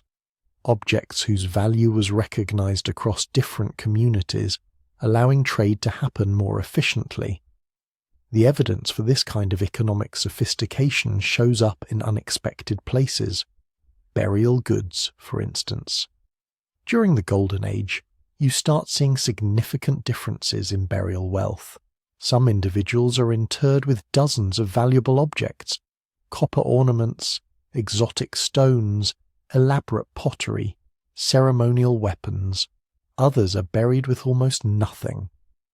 This stratification suggests the development of inherited wealth. Not just differences in individual achievement, but families or lineages that had accumulated resources across generations. The emergence of social classes based on economic disparities. But here's what's interesting. Even as economic inequality increased, the civilization maintained remarkable social cohesion. There's no evidence of the kind of violent class conflict that would plague later civilizations. No signs of slave labor or oppressed populations. The differences in wealth seem to have been accepted, maybe even institutionalized through religious or cultural mechanisms that legitimized inequality. The artistic achievements from this period suggest a society confident in its identity and its future. The geometric patterns on pottery and textiles aren't random. They show recurring motifs that appear across the entire civilization. Spirals, chevrons, parallel lines, and abstract representations of animals and humans. These shared symbols suggest a common cultural identity.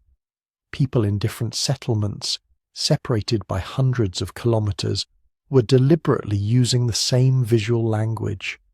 They were saying, "We belong to the same civilization.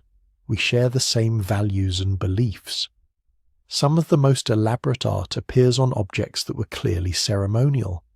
Carved stone plaques with intricate geometric patterns, clay figurines depicting humans in stylized poses, large ceramic vessels painted with complex scenes that might represent mythological stories or historical events. The figurines are particularly intriguing. Many show exaggerated female features, leading some researchers to suggest a religion focused on female fertility deities. Others depict individuals in what might be ritual poses or special clothing, possibly representing shamans or priests. A few show what appear to be family groups, carefully positioned to suggest relationships and hierarchies. The architecture reaches new levels of sophistication during the Golden Age. The largest public buildings now incorporate features that serve no obvious practical purpose. Walls painted with elaborate murals, floors made from carefully selected and arranged colored stones, architectural elements that seem designed purely for aesthetic effect. One particularly impressive site shows evidence of acoustic engineering. The main ceremonial building has a design that amplifies sounds produced in certain locations, creating dramatic effects that would have enhanced ritual performances. This suggests they understood sound propagation well enough to manipulate architecture for specific effects. The infrastructure investments from this period show a civilization thinking decades, maybe centuries ahead. Massive stone walls that must have taken years to construct, irrigation channels carved through bedrock to bring water to agricultural fields, defensive earthworks encircling entire settlements with ditches and ramparts that would require thousands of person-hours to build. These aren't projects you undertake if you're worried about collapse or abandonment. They're investments that only make sense if you expect your settlement to still be there in 50 years, 100 years, maybe longer. They show confidence in the future. Water management systems became increasingly elaborate during this period. Some settlements show evidence of wells dug to impressive depths. Others have channels directing runoff from surrounding hills into central reservoirs. A few sites have what appear to be early versions of aqueducts, bringing water from springs several kilometers away. This level of hydraulic engineering suggests specialized knowledge. Somebody had to understand hydrology well enough to predict where water could be found underground. Somebody had to know how to calculate gradients for channels that would flow reliably. Somebody had to organize the labor forces necessary to dig wells dozens of meters deep or carve channels through hillsides. The agricultural system supporting this population shows similar sophistication. Evidence of crop rotation to maintain soil fertility, terracing on hillsides to create new farmland and prevent erosion, specialized storage facilities designed to protect grain from moisture and pests over multiple seasons. Animal domestication had progressed beyond simple herding. Skeletal remains show they were selectively breeding livestock for specific traits: sheep with longer, finer wool, cattle with greater docility, dogs bred for different purposes, some for hunting, others for guarding, perhaps some purely as companions. This is sophisticated animal husbandry, the kind of selective breeding that requires understanding inheritance patterns, even if they didn't have a formal theory of genetics. Multiple generations of careful selection, keeping records of which animals produced the most desirable offspring. The environmental conditions during the Golden Age couldn't have been better. Climate records from this period show remarkable stability. Rainfall reliable enough to support rain-fed agriculture. Temperatures moderate enough to allow year-round activity. Rivers flowing at consistent levels, neither flooding catastrophically nor drying up completely. The forests that had been depleted in earlier periods had recovered, providing reliable sources of timber, game, and wild plant foods. The soils, enriched by centuries of careful management, remained productive. The landscape could support both intensive agriculture and significant populations of wild animals. Their relationships with neighbouring groups seem to have been generally peaceful during this period. The extensive trade networks wouldn't have been possible if the region was in constant warfare. You can't maintain economic partnerships with people you're fighting. Some settlements show evidence of defensive preparations, but these seem more precautionary than reactive. Walls that were maintained but never seriously tested in battle. Weapon production that seems focused on hunting tools and ceremonial objects rather than military equipment. There's even evidence of diplomatic relationships. Prestige goods showing up in distant settlements suggest gift exchanges between leaders. Similarities in burial practices across wide areas hint at shared religious beliefs or cultural practices that might have created bonds between different communities. Some archaeologists think they might have developed something like a federation, independent settlements maintaining their own governance, but recognizing common cultural identity and cooperating on major projects. The standardization in material culture and settlement layout suggests some form of information sharing, or even coordinated decision-making. The spiritual life during the Golden Age shows increasing complexity. The simple shrines of earlier periods give way to elaborate ceremonial centers, buildings designed specifically for ritual activities, spaces that could accommodate large gatherings for communal ceremonies. The burial practices become more elaborate and more varied. Some individuals receive elaborate treatment with multiple grave goods arranged in specific patterns. Others are cremated, their ashes placed in decorated urns. A few show evidence of mummification or other preservation techniques, suggesting beliefs about the afterlife that required maintaining the body's integrity. The artistic representations on ceremonial objects suggest a rich mythology. Recurring motifs that appear across different media, pottery, textiles, stone carvings, hint at shared stories or beliefs. Abstract symbols that show up repeatedly might represent deities or supernatural forces. All of this, the population growth, the economic prosperity, the artistic achievements, the infrastructure investments, created a civilization at the absolute peak of its capabilities. A society that had solved the fundamental challenges of survival and was now exploring what human communities could achieve when basic needs were secure. For several centuries, maybe as many as 500 years, they maintained this golden age, generation after generation living in relative prosperity and stability, each generation building on what came before, each generation adding their own achievements to the collective accomplishment. But here's the thing about peaks. There's only one direction you can go from the top, and sometimes the very things that make a civilization successful during its golden age become the vulnerabilities that lead to its collapse. The population that had seemed like evidence of prosperity would become a liability when resources grew scarce.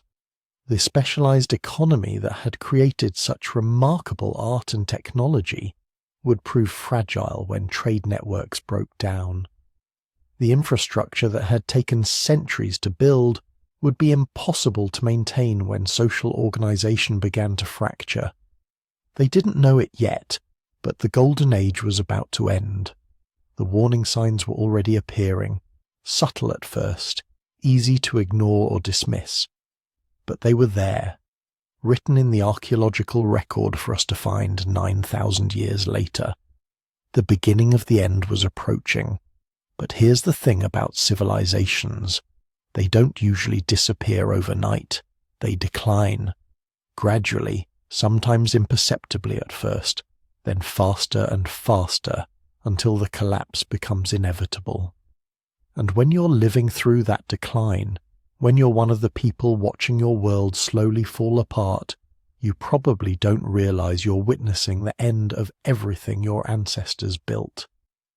The archaeological evidence for this civilization's decline is written in layers of earth, in microscopic pollen grains, in the bones of people who lived through the final generations. And what that evidence tells us is a story that should make us uncomfortable. Because the warning signs they missed, the problems they couldn't solve, they look disturbingly familiar. The first hints of trouble appear around 200 years before the final abandonment. Not dramatic, not obvious, just subtle changes in the environmental record that suggest something fundamental was beginning to shift. Geological cores taken from the area show a distinct change in sediment composition starting around this time. The layers become increasingly fine-grained, less organic material, more mineral particles. This tells us the soil was becoming depleted. Centuries of intensive agriculture had stripped away the rich topsoil that had made this location perfect for settlement in the first place. Every harvest removed nutrients. Every season of ploughing exposed more soil to erosion. And unlike modern farmers with access to fertilizers and soil management techniques, these people had limited options for restoring what they'd taken. The botanical evidence backs this up. Pollen analysis from these layers shows a dramatic shift in the types of plants growing around the settlement. The early layers, from the civilization's founding, are dominated by pollen from the grain crops they cultivated. Rich, diverse assemblages that indicate healthy, productive fields. But as you move up through time, the pollen record changes. The cultivated grains become less common. Wild grasses start appearing more frequently. Most tellingly, you start seeing pollen from pioneer species, plants that colonize disturbed or degraded soils. Their fields were failing. Not all at once, not catastrophically, just slowly becoming less productive, requiring more labor for smaller yields, forcing farmers to work harder every year just to maintain the same food supply. But they didn't stop. They couldn't, because by this point they'd built a society that required intensive agriculture to survive. Their population had grown to levels that couldn't be supported by hunting and gathering alone. They'd cleared so much land for farming that the wild resources that might have supplemented their diet were already depleted. They were locked into a system that was slowly destroying the very resources it depended on. This is what archaeologists call a subsistence crisis, and it's written all over the settlement's later occupation layers. The animal bone assemblages from this period tell an increasingly desperate story. In the early layers, you find evidence of careful, selective hunting. Mature animals taken at sustainable rates, a mix of different species suggesting people had choices about what to hunt. As you move into the decline period, that pattern changes. The bones show younger animals being killed. Not ideal because you're removing individuals before they've had a chance to reproduce, but understandable if food is getting scarce. You start seeing bones from smaller, less desirable species. Animals that earlier generations wouldn't have bothered hunting because the caloric return wasn't worth the effort. Most tellingly, you find evidence of marrow extraction becoming more intensive. In good times, people might crack open the long bones of large animals to get at the nutritious marrow inside. It's an easy, high-value food source. But in the later layers, even the smallest bones show evidence of being cracked open. Finger bones, toe bones, bones so small they contain barely any marrow at all. This is the signature of hunger, of people extracting every possible calorie from increasingly scarce resources. The skeletal remains from this period confirm what the food refuse suggests.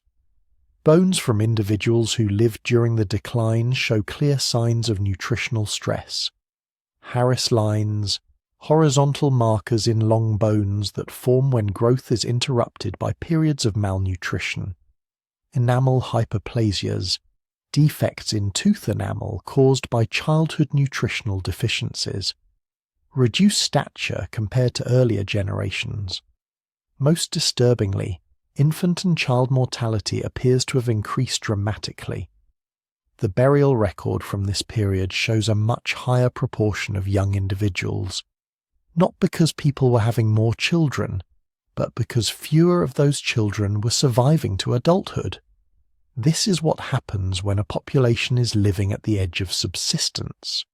When there's not enough food to go around, the most vulnerable die first. But they weren't just dealing with resource depletion. The climate was changing too. Paleoclimate data from the region shows a significant shift starting around the same time the agricultural problems began. Ice cores from distant glaciers, tree rings from long-lived species, sediment analysis from nearby lakes all point to the same conclusion. The climate that had been so favourable when their ancestors founded this settlement was ending. Rainfall patterns were becoming more erratic. The early occupation layers show evidence of consistent seasonal flooding, predictable wet and dry periods that allowed systematic agriculture. The later layers tell a different story. Some years show evidence of excessive flooding. Thick deposits of water-laid sediments indicating rivers overflowing their banks, destroying crops and possibly structures. Other years show signs of drought, cracked, desiccated soil horizons, reduced stream flow, agricultural failures. temperature records suggest overall warming during this period. Not dramatic by modern standards, maybe just a degree or two Celsius average increase. But that was enough. Enough to shift rainfall patterns. Enough to change the growing season. Enough to stress crops that had been perfectly adapted to earlier conditions. Their ancestors had chosen this location because it was perfect for their needs. But climate doesn't stay constant. Over centuries, the conditions that made this place ideal were gradually shifting. And agriculture is remarkably sensitive to climate change. Crops that thrive with 80 centimetres of annual rainfall might fail completely with 70. Growing seasons that work perfectly at one temperature become too short or too long when temperatures shift by even a few degrees. The people living through this didn't understand climatology. They couldn't measure rainfall or temperature changes or plot them on graphs. They just knew that farming was getting harder, that the rains didn't come when they used to, that crops that had always worked well were now unreliable, that their grandparents' agricultural wisdom wasn't working anymore, and they tried to adapt. The archaeological record shows clear evidence of changing agricultural strategies during this period. New types of storage facilities appearing, larger granaries designed to hold reserves against bad years. This suggests they recognized the increasing unreliability of their food supply and were trying to buffer against it. You also see evidence of agricultural intensification, terracing systems being built on hillsides to capture more arable land, irrigation channels being extended further from water sources. They were working harder, trying to squeeze more productivity out of deteriorating conditions. But intensification has limits, and in this case it probably made things worse. More intensive agriculture meant more soil erosion, more nutrient depletion, more stress on an already struggling system. Then the social fabric started tearing. This is where the archaeology gets really dark. Because hungry, stressed populations don't just suffer quietly, they fight. Around 150 years before the final abandonment, new structures start appearing at the settlement. Walls, not the ceremonial or symbolic walls from earlier periods, but defensive fortifications. Thick barriers built at strategic points around the settlement's periphery. Watchtowers positioned to give clear views of approaches. Some of the residential structures from this period show evidence of being reinforced. Stronger walls, fewer entrances. One excavated building had been modified to include what appears to be a secure storage room accessible only from inside, with walls significantly thicker than necessary for ordinary construction. They were fortifying their homes, protecting their food stores.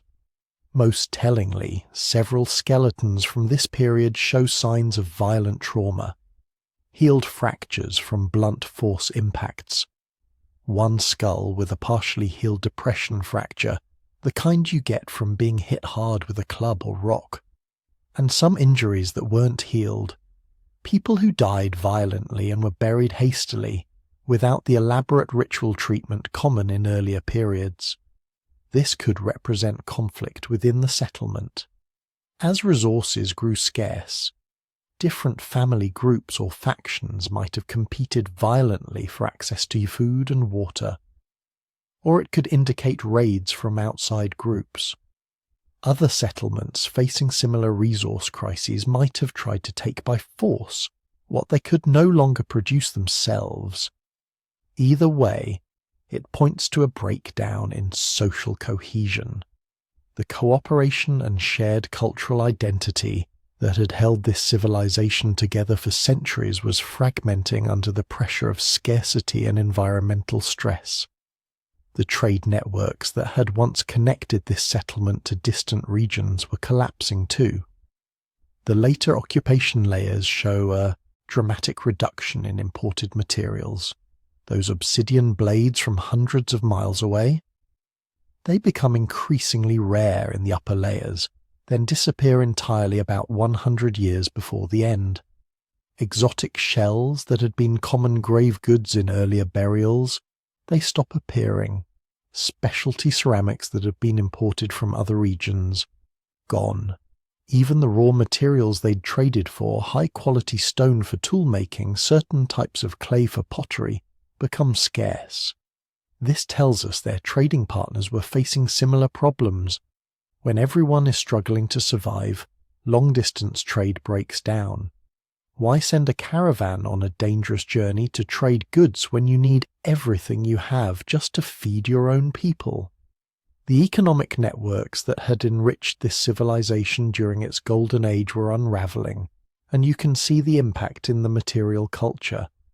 Pottery from the final occupation phases is noticeably cruder than earlier examples. Not because people forgot how to make good ceramics, but because they were focused on function over form. Why spend hours creating beautiful decorative vessels when you're hungry? Tool quality declined. Craftsmanship that had been a source of pride became expendable luxury. The ritual life that had been so central to earlier periods was simplified. Elaborate ceremonial structures fell into disrepair. One temple complex shows clear evidence of being partially dismantled, with building stones being reused in defensive walls. They were literally cannibalizing their sacred architecture to build fortifications. Burials became less elaborate. Fewer grave goods. Less time spent on funerary ritual. Some individuals from this period were buried in what appear to be mass graves, multiple bodies interred together without individual ceremony. This could indicate epidemic disease, or it might just mean they didn't have resources or time for proper individual burials anymore. About 75 years before the final end, parts of the settlement start being abandoned. The archaeological evidence shows a gradual contraction of the occupied area. Outer sections of the settlement, residential areas that had been continuously inhabited for centuries, suddenly show no signs of human activity. These abandoned zones weren't destroyed or burned. People just left. Possibly they moved to areas closer to remaining water sources, or maybe as population declined through malnutrition and violence, there simply weren't enough people left to maintain the full extent of the original settlement. The occupied area kept shrinking, each generation living in a smaller footprint than the one before. And the people who remained concentrated in the core areas, trying to maintain some semblance of their former civilization even as everything fell apart around them.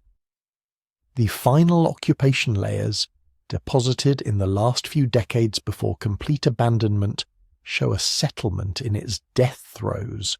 The population was probably just a fraction of what it had been during the Golden Age. The grand public buildings were mostly abandoned. Agricultural fields had shrunk to small gardens close to the settlement core, but remarkably, they maintained some elements of their cultural identity right to the end.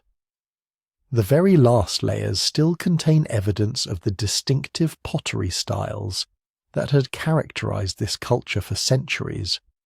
People were still creating art, still maintaining traditions, even as their world collapsed. Climate data from this final period shows what might have been the killing blow, a sustained drought lasting probably several decades, not just reduced rainfall but a fundamental shift in regional climate patterns. The rivers that had sustained this settlement for millennia shrank to seasonal trickles. Springs that had been reliable water sources went dry. You can see this in the geological record. The final occupation layer sits directly on top of a thick deposit of wind-blown dust.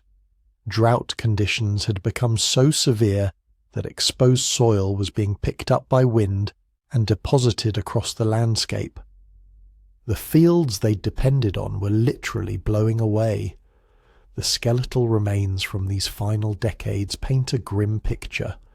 severe malnutrition evident in virtually every individual. Average height had decreased noticeably compared to earlier generations. Bone chemistry analysis suggests a diet that had become extremely limited, possibly just a single staple crop supplemented by whatever wild foods could be scavenged. And then, around 9,000 years ago, the occupation layers just stop. Not with fire or destruction, not with mass graves or evidence of final battle. The settlement was simply abandoned.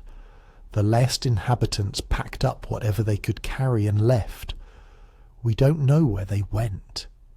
Maybe they tried to reach other settlements, hoping for hospitality from distant relatives. Maybe they attempted to return to a hunter-gatherer lifestyle in regions where wild resources were more abundant. Maybe they didn't survive the journey. All we know for certain is that civilization that had thrived for over 1,000 years, that had built monumental architecture and created sophisticated art, that had developed complex social systems and far-reaching trade networks, came to an end. Not because they were conquered by invaders or destroyed by sudden catastrophe, but because the environmental and social systems that had sustained them for so long finally, inevitably, collapsed under the weight of problems they couldn't solve. The last layer of occupation sits exposed in the archaeological trenches today. Above it, nothing but sterile soil. The site remained abandoned for centuries after. When people eventually returned to the region, they built new settlements in different locations, seemingly unaware that a great civilization had once existed in that place. Everything those people had built, everything they had achieved, was forgotten, lost to time and buried under millennia of accumulated earth, until we started digging. So here's where the story gets really frustrating. After discovering this lost civilization, after mapping their settlements, after piecing together how they lived and what they built, we still don't know exactly why they vanished. Not with certainty. Not with the kind of concrete evidence that lets you point to a single moment and say, there, that's when everything fell apart. What we have instead are theories. Multiple theories, each supported by different types of evidence, each telling a different version of how this sophisticated society could just disappear from the archaeological record in what appears to be a remarkably short period of time. The first and most dramatic theory is natural disaster. Because here's the thing about living 9,000 years ago. You didn't need a modern catastrophe to wipe out an entire civilization. You just needed to be in the wrong place when the planet decided to remind you how powerless you really were. The geological evidence for this theory is compelling. The region where this civilization flourished sits in what geologists politely call a tectonically active zone, which is academic speak for the Earth's crust is constantly trying to rearrange itself here, and occasionally does so violently. Seismic surveys of the area show evidence of at least 3 major earthquakes during the period when this civilization existed. Not just tremors, not just rattling pottery and cracking walls, earthquakes powerful enough to liquefy soil, collapse buildings, and reshape the landscape. One quake in particular, dated to approximately 9,200 years ago, registers around 7.2 on the Richter scale. That's massive. That's the kind of quake that brings down modern reinforced concrete buildings. Imagine what it would do to structures made of mud, brick and stone. Archaeological excavations of several major settlements show clear evidence of catastrophic structural collapse. Buildings that didn't gradually deteriorate over centuries but came down hard and fast. Walls that fell outward in patterns consistent with seismic activity. Floors buckled and fractured in ways that only sudden, violent ground movement can produce. Some sites show human remains trapped under collapsed architecture. bodies that weren't carefully buried according to their elaborate funerary practices, but crushed where they stood when their homes came down on top of them. But earthquakes alone don't explain everything. Yes, they could destroy settlements. Yes, they could kill thousands. But civilizations recover from earthquakes. We've seen it throughout history. People dig out, rebuild, adapt. Unless the earthquake triggered something else, something that made recovery impossible. That's where the flood hypothesis comes in. The civilization's main population centers were concentrated near a major river system. Made sense, of course. Rivers meant water, fertile soil, transportation routes, all the things you need for a thriving agricultural society. But rivers also mean floods. And the geological record suggests that around the same time as those major earthquakes, the region experienced catastrophic flooding on a scale that would dwarf anything we've seen in modern times. Core samples taken from the river valley show a distinct sediment layer dating to this period. A layer of fine silt and clay deposited rapidly, consistent with massive flooding. Not the gradual seasonal flooding that ancient farmers would have been accustomed to and even relied upon. This was different. This was the kind of flood that appears suddenly, overwhelms everything, and fundamentally reshapes the landscape. Hydrologists have created models based on the geological evidence. What they suggest is terrifying. A flood that could have covered the entire valley floor under 20 to 30 feet of water. That would submerge every settlement, destroy every field, sweep away every grain storage facility.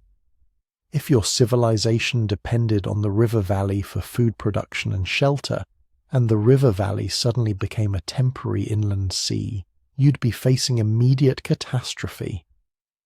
The really nightmarish scenario combines both. Earthquake hits, weakening or destroying dam-like natural formations upriver. Massive amounts of water suddenly released. Populations already reeling from the quake's destruction, now facing a wall of water they have no time to escape. Archaeological evidence shows that several settlements were abandoned very quickly, with valuable items left behind. Grinding stones, ceremonial objects, even some copper tools. Things you wouldn't leave unless you were fleeing in absolute panic. But natural disaster is just one possibility. The climate change theory offers a different, slower burning explanation, one that might be even more relevant to us today. The period around 9,000 years ago coincides with the significant climate transition in the region. Paleoclimatologists studying pollen samples, sediment cores, and ancient lake levels have reconstructed what the weather was doing during this civilization's final centuries. What they found is a story of environmental transformation that would have devastated any agriculture-based society.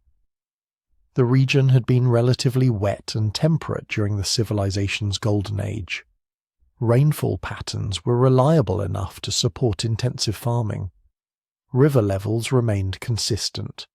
The surrounding landscape supported enough vegetation to prevent soil erosion and maintain ecological stability. Then things changed.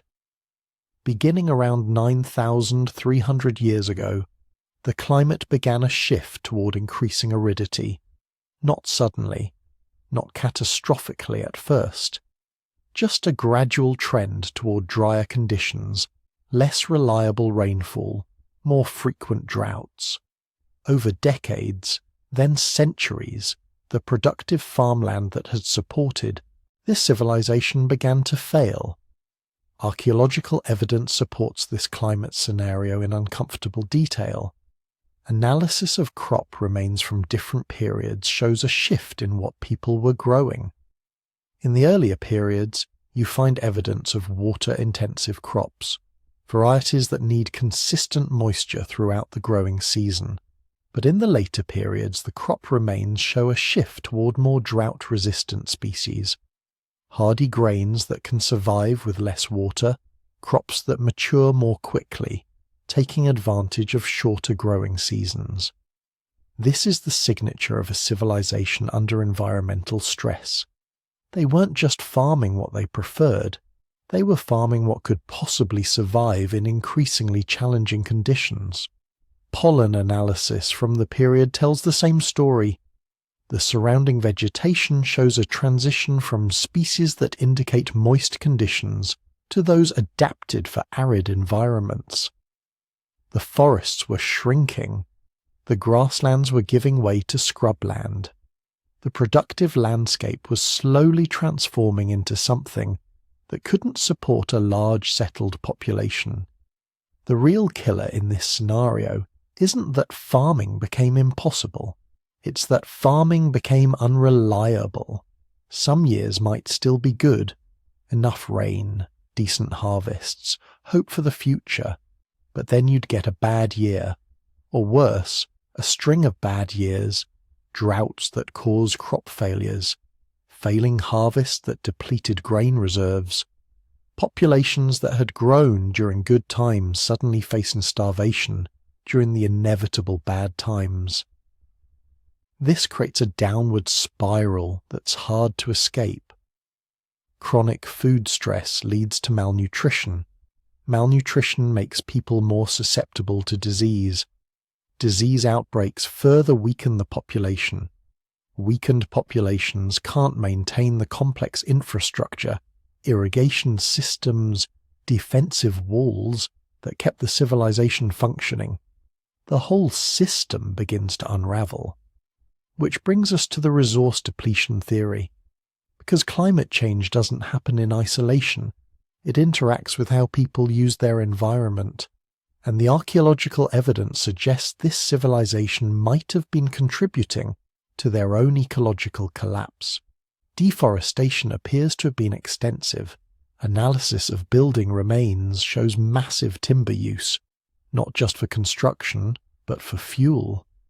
Copper smelting, which they were doing on an industrial scale, requires enormous amounts of wood to maintain the high temperatures needed to extract metal from ore. Studies estimate they would have needed several tons of wood for every kilogram of copper produced. The environmental consequences of this deforestation would have been severe. Without tree cover, soil erosion accelerates. Sediment analysis from the period shows increasing siltation in rivers and irrigation channels. This isn't just an inconvenience. Silted irrigation systems don't work properly. They require constant labor-intensive maintenance. If you're already dealing with crop failures from climate change, you can't afford to lose efficiency in your water management systems. But you also can't spare the labor to constantly clean out channels. It's a trap with no good solution. Then there's overgrazing. The civilization kept large herds of domesticated animals, sheep, goats, cattle. Archaeological dung analysis, yes, that's a real field of study, shows animal populations that were probably beyond the land's sustainable carrying capacity. Too many animals eating too much vegetation, preventing regeneration, degrading the grasslands into bare dirt.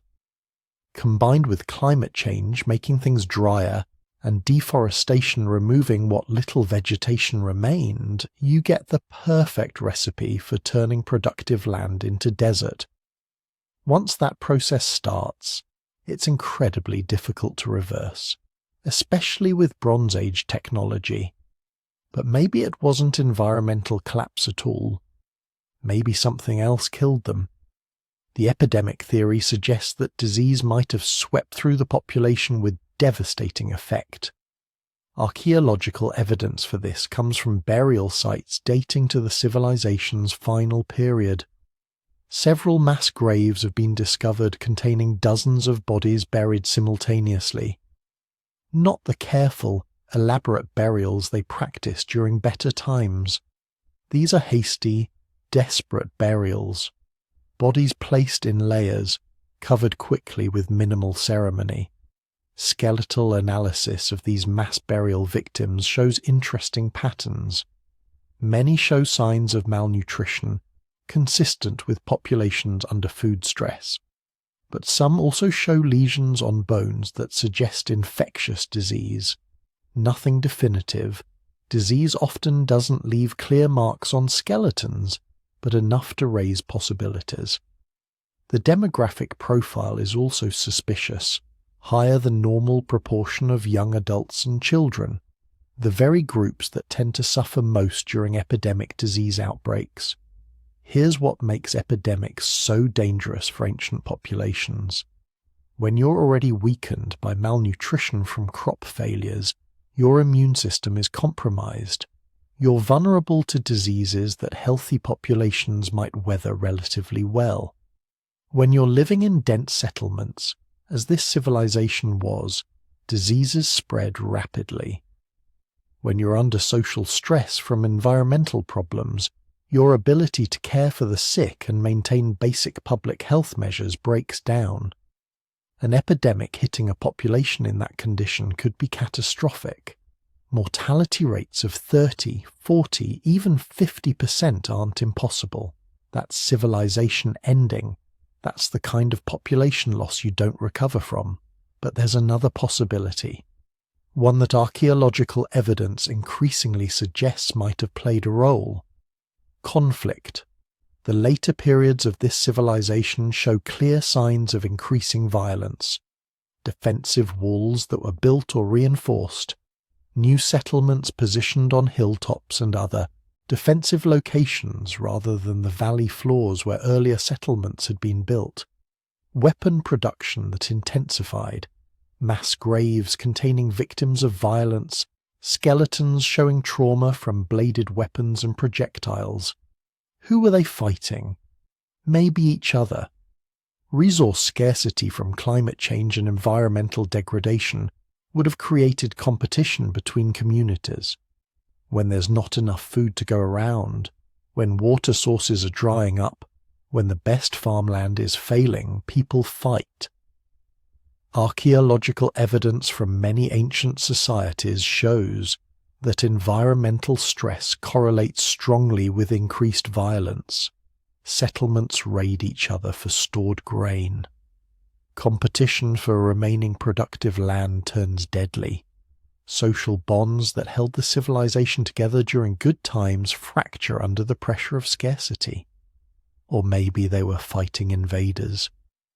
The period around 9,000 years ago was one of significant population movements across the broader region. Climate change wasn't just affecting this one civilization, it was affecting everyone. Groups displaced from their traditional territories by environmental change would be looking for new places to settle, and a weakened civilization, struggling with its own problems, would be a tempting target. You don't need a massive invasion, just consistent raiding pressure from mobile groups who could strike farming communities, take what they needed, and disappear before any organized response could be mounted. That kind of chronic insecurity makes normal life impossible. You can't plant crops if raiders might destroy them before harvest. You can't invest in infrastructure if it might be burned next month. Eventually people give up and leave. Which brings us to the migration hypothesis. Maybe they didn't die out, maybe they just left. Archaeological evidence shows that settlements were abandoned during this period, but abandoned doesn't necessarily mean everyone died.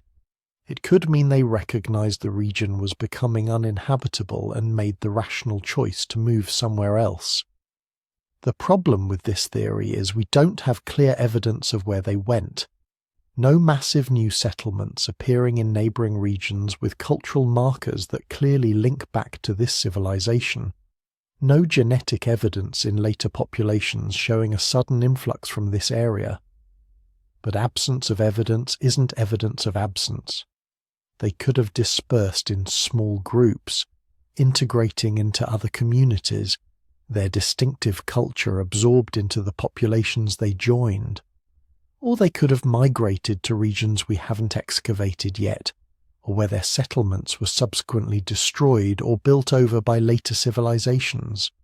The archaeological record has plenty of gaps.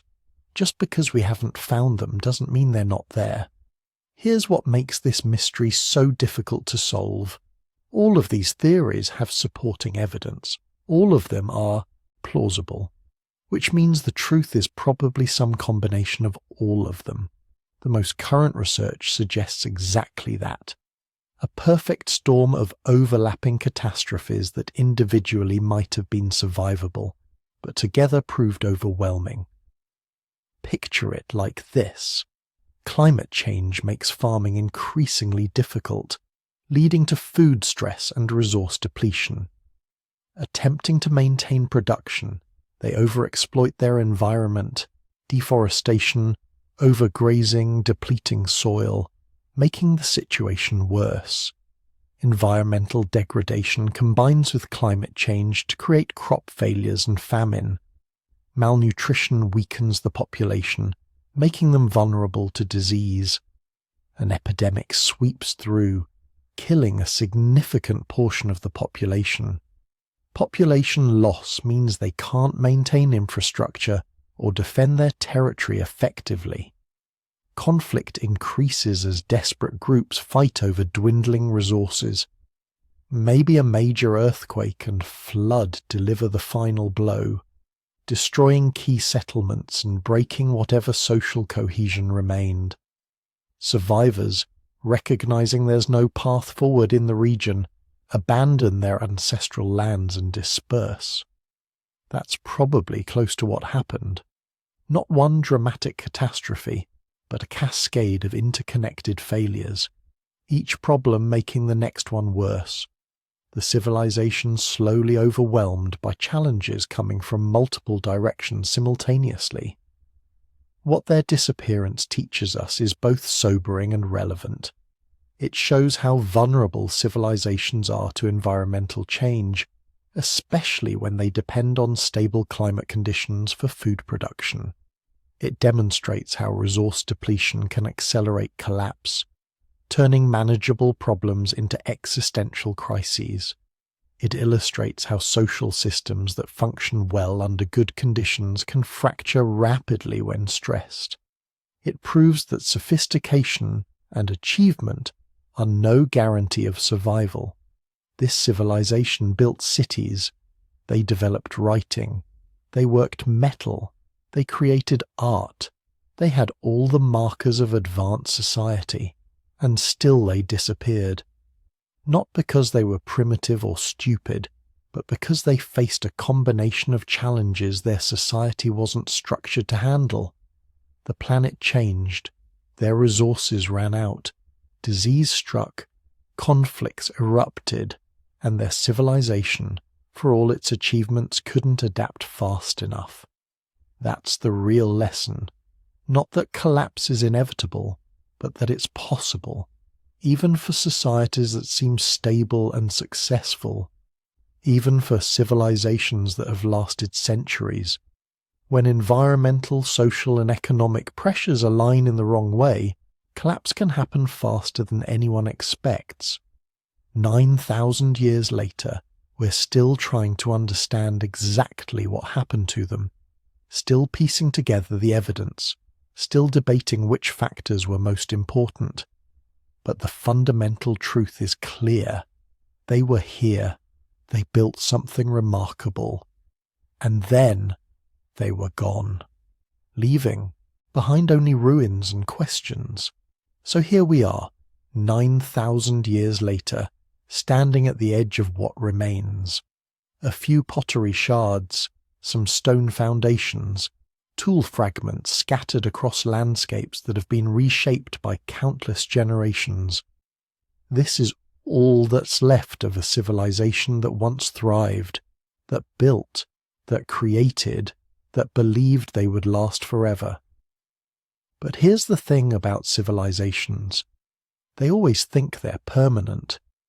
Every society that's ever existed has assumed it would continue, that its way of life was somehow different, somehow more stable than all the failed experiments that came before.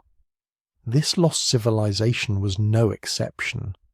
They built their temples to last millennia. They developed technologies they thought would sustain them indefinitely. They created art and stories that assumed there would always be someone to remember. They were wrong, and so has been every civilization since. What makes this particular story so haunting isn't just that they disappeared, it's how completely they vanished. Within a few generations, their cities were abandoned, their trade networks collapsed, their written language, if they had one, was forgotten. People who had once commanded sophisticated agricultural systems and built monumental architecture were reduced to scattered survivors trying to remember how their grandparents had lived. It's like watching a hard drive get wiped. All that accumulated knowledge, all those generations of refinement and innovation, just gone.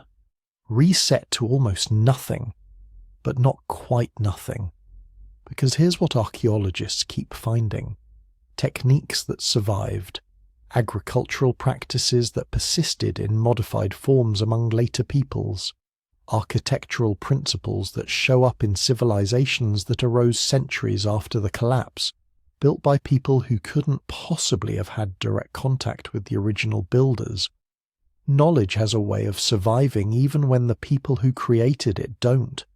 It seeps into the groundwater of human culture, surfacing in unexpected places and times. Those survivors who scattered into the surrounding regions, they carried fragments of the lost civilization with them. A pottery technique here, a farming method there, stories that got retold and transformed until their origins were forgotten. This is how civilizations actually die. Not in one dramatic moment, but in a slow dissolution. A gradual simplification as each generation retains less of what came before, until finally there's nothing left but myths about ancestors who could supposedly do impossible things. Sound familiar? Because it should. We're living through our own version of this story right now. Different scale, different technologies, but the same fundamental pattern. A civilization pushing environmental systems to their limits. Resource networks grown so complex that nobody fully understands all the dependencies. Climate patterns shifting in ways that challenge the assumptions our entire society is built on. The lost civilization we've been exploring tonight, they probably had their own version of climate deniers. People who insisted the drought would end soon, that the traditional methods would keep working, that changing course would be too expensive or difficult. They had their optimists who believed technology would solve everything, and their pessimists who said collapse was inevitable. They had their political leaders making short-term decisions that served immediate needs while ignoring long-term consequences. They had all of this, and it didn't save them. But here's where the story gets interesting. Because 9,000 years later, we're still finding their traces, still learning from their mistakes, still being influenced by innovations they developed in response to challenges we can barely reconstruct. They failed, yes. Their civilization collapsed, but their influence didn't completely disappear. Maybe that's the real lesson here. Not that civilizations are fragile, though they are. Not that collapse is inevitable, though it might be.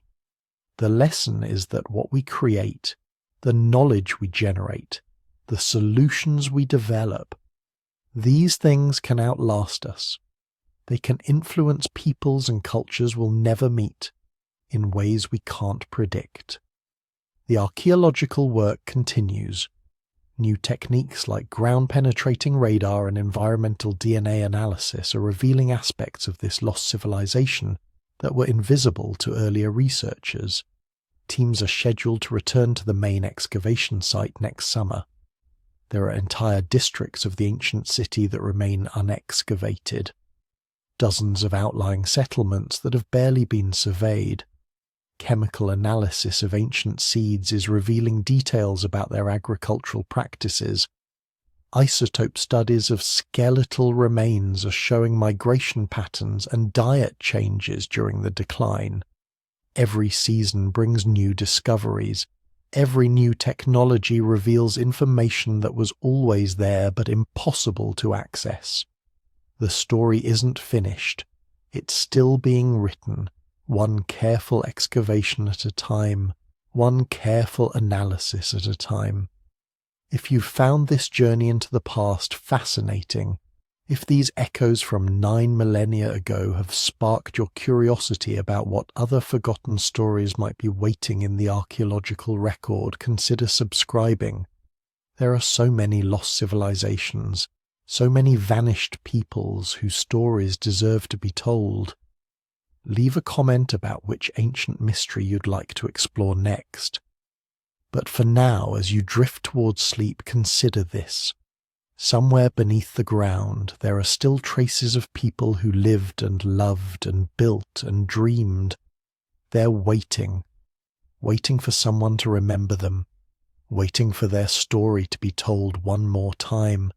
And in 9,000 years, perhaps someone will be telling our story too, wondering what we knew, wondering what we lost, wondering what echoes we left behind. Sleep well.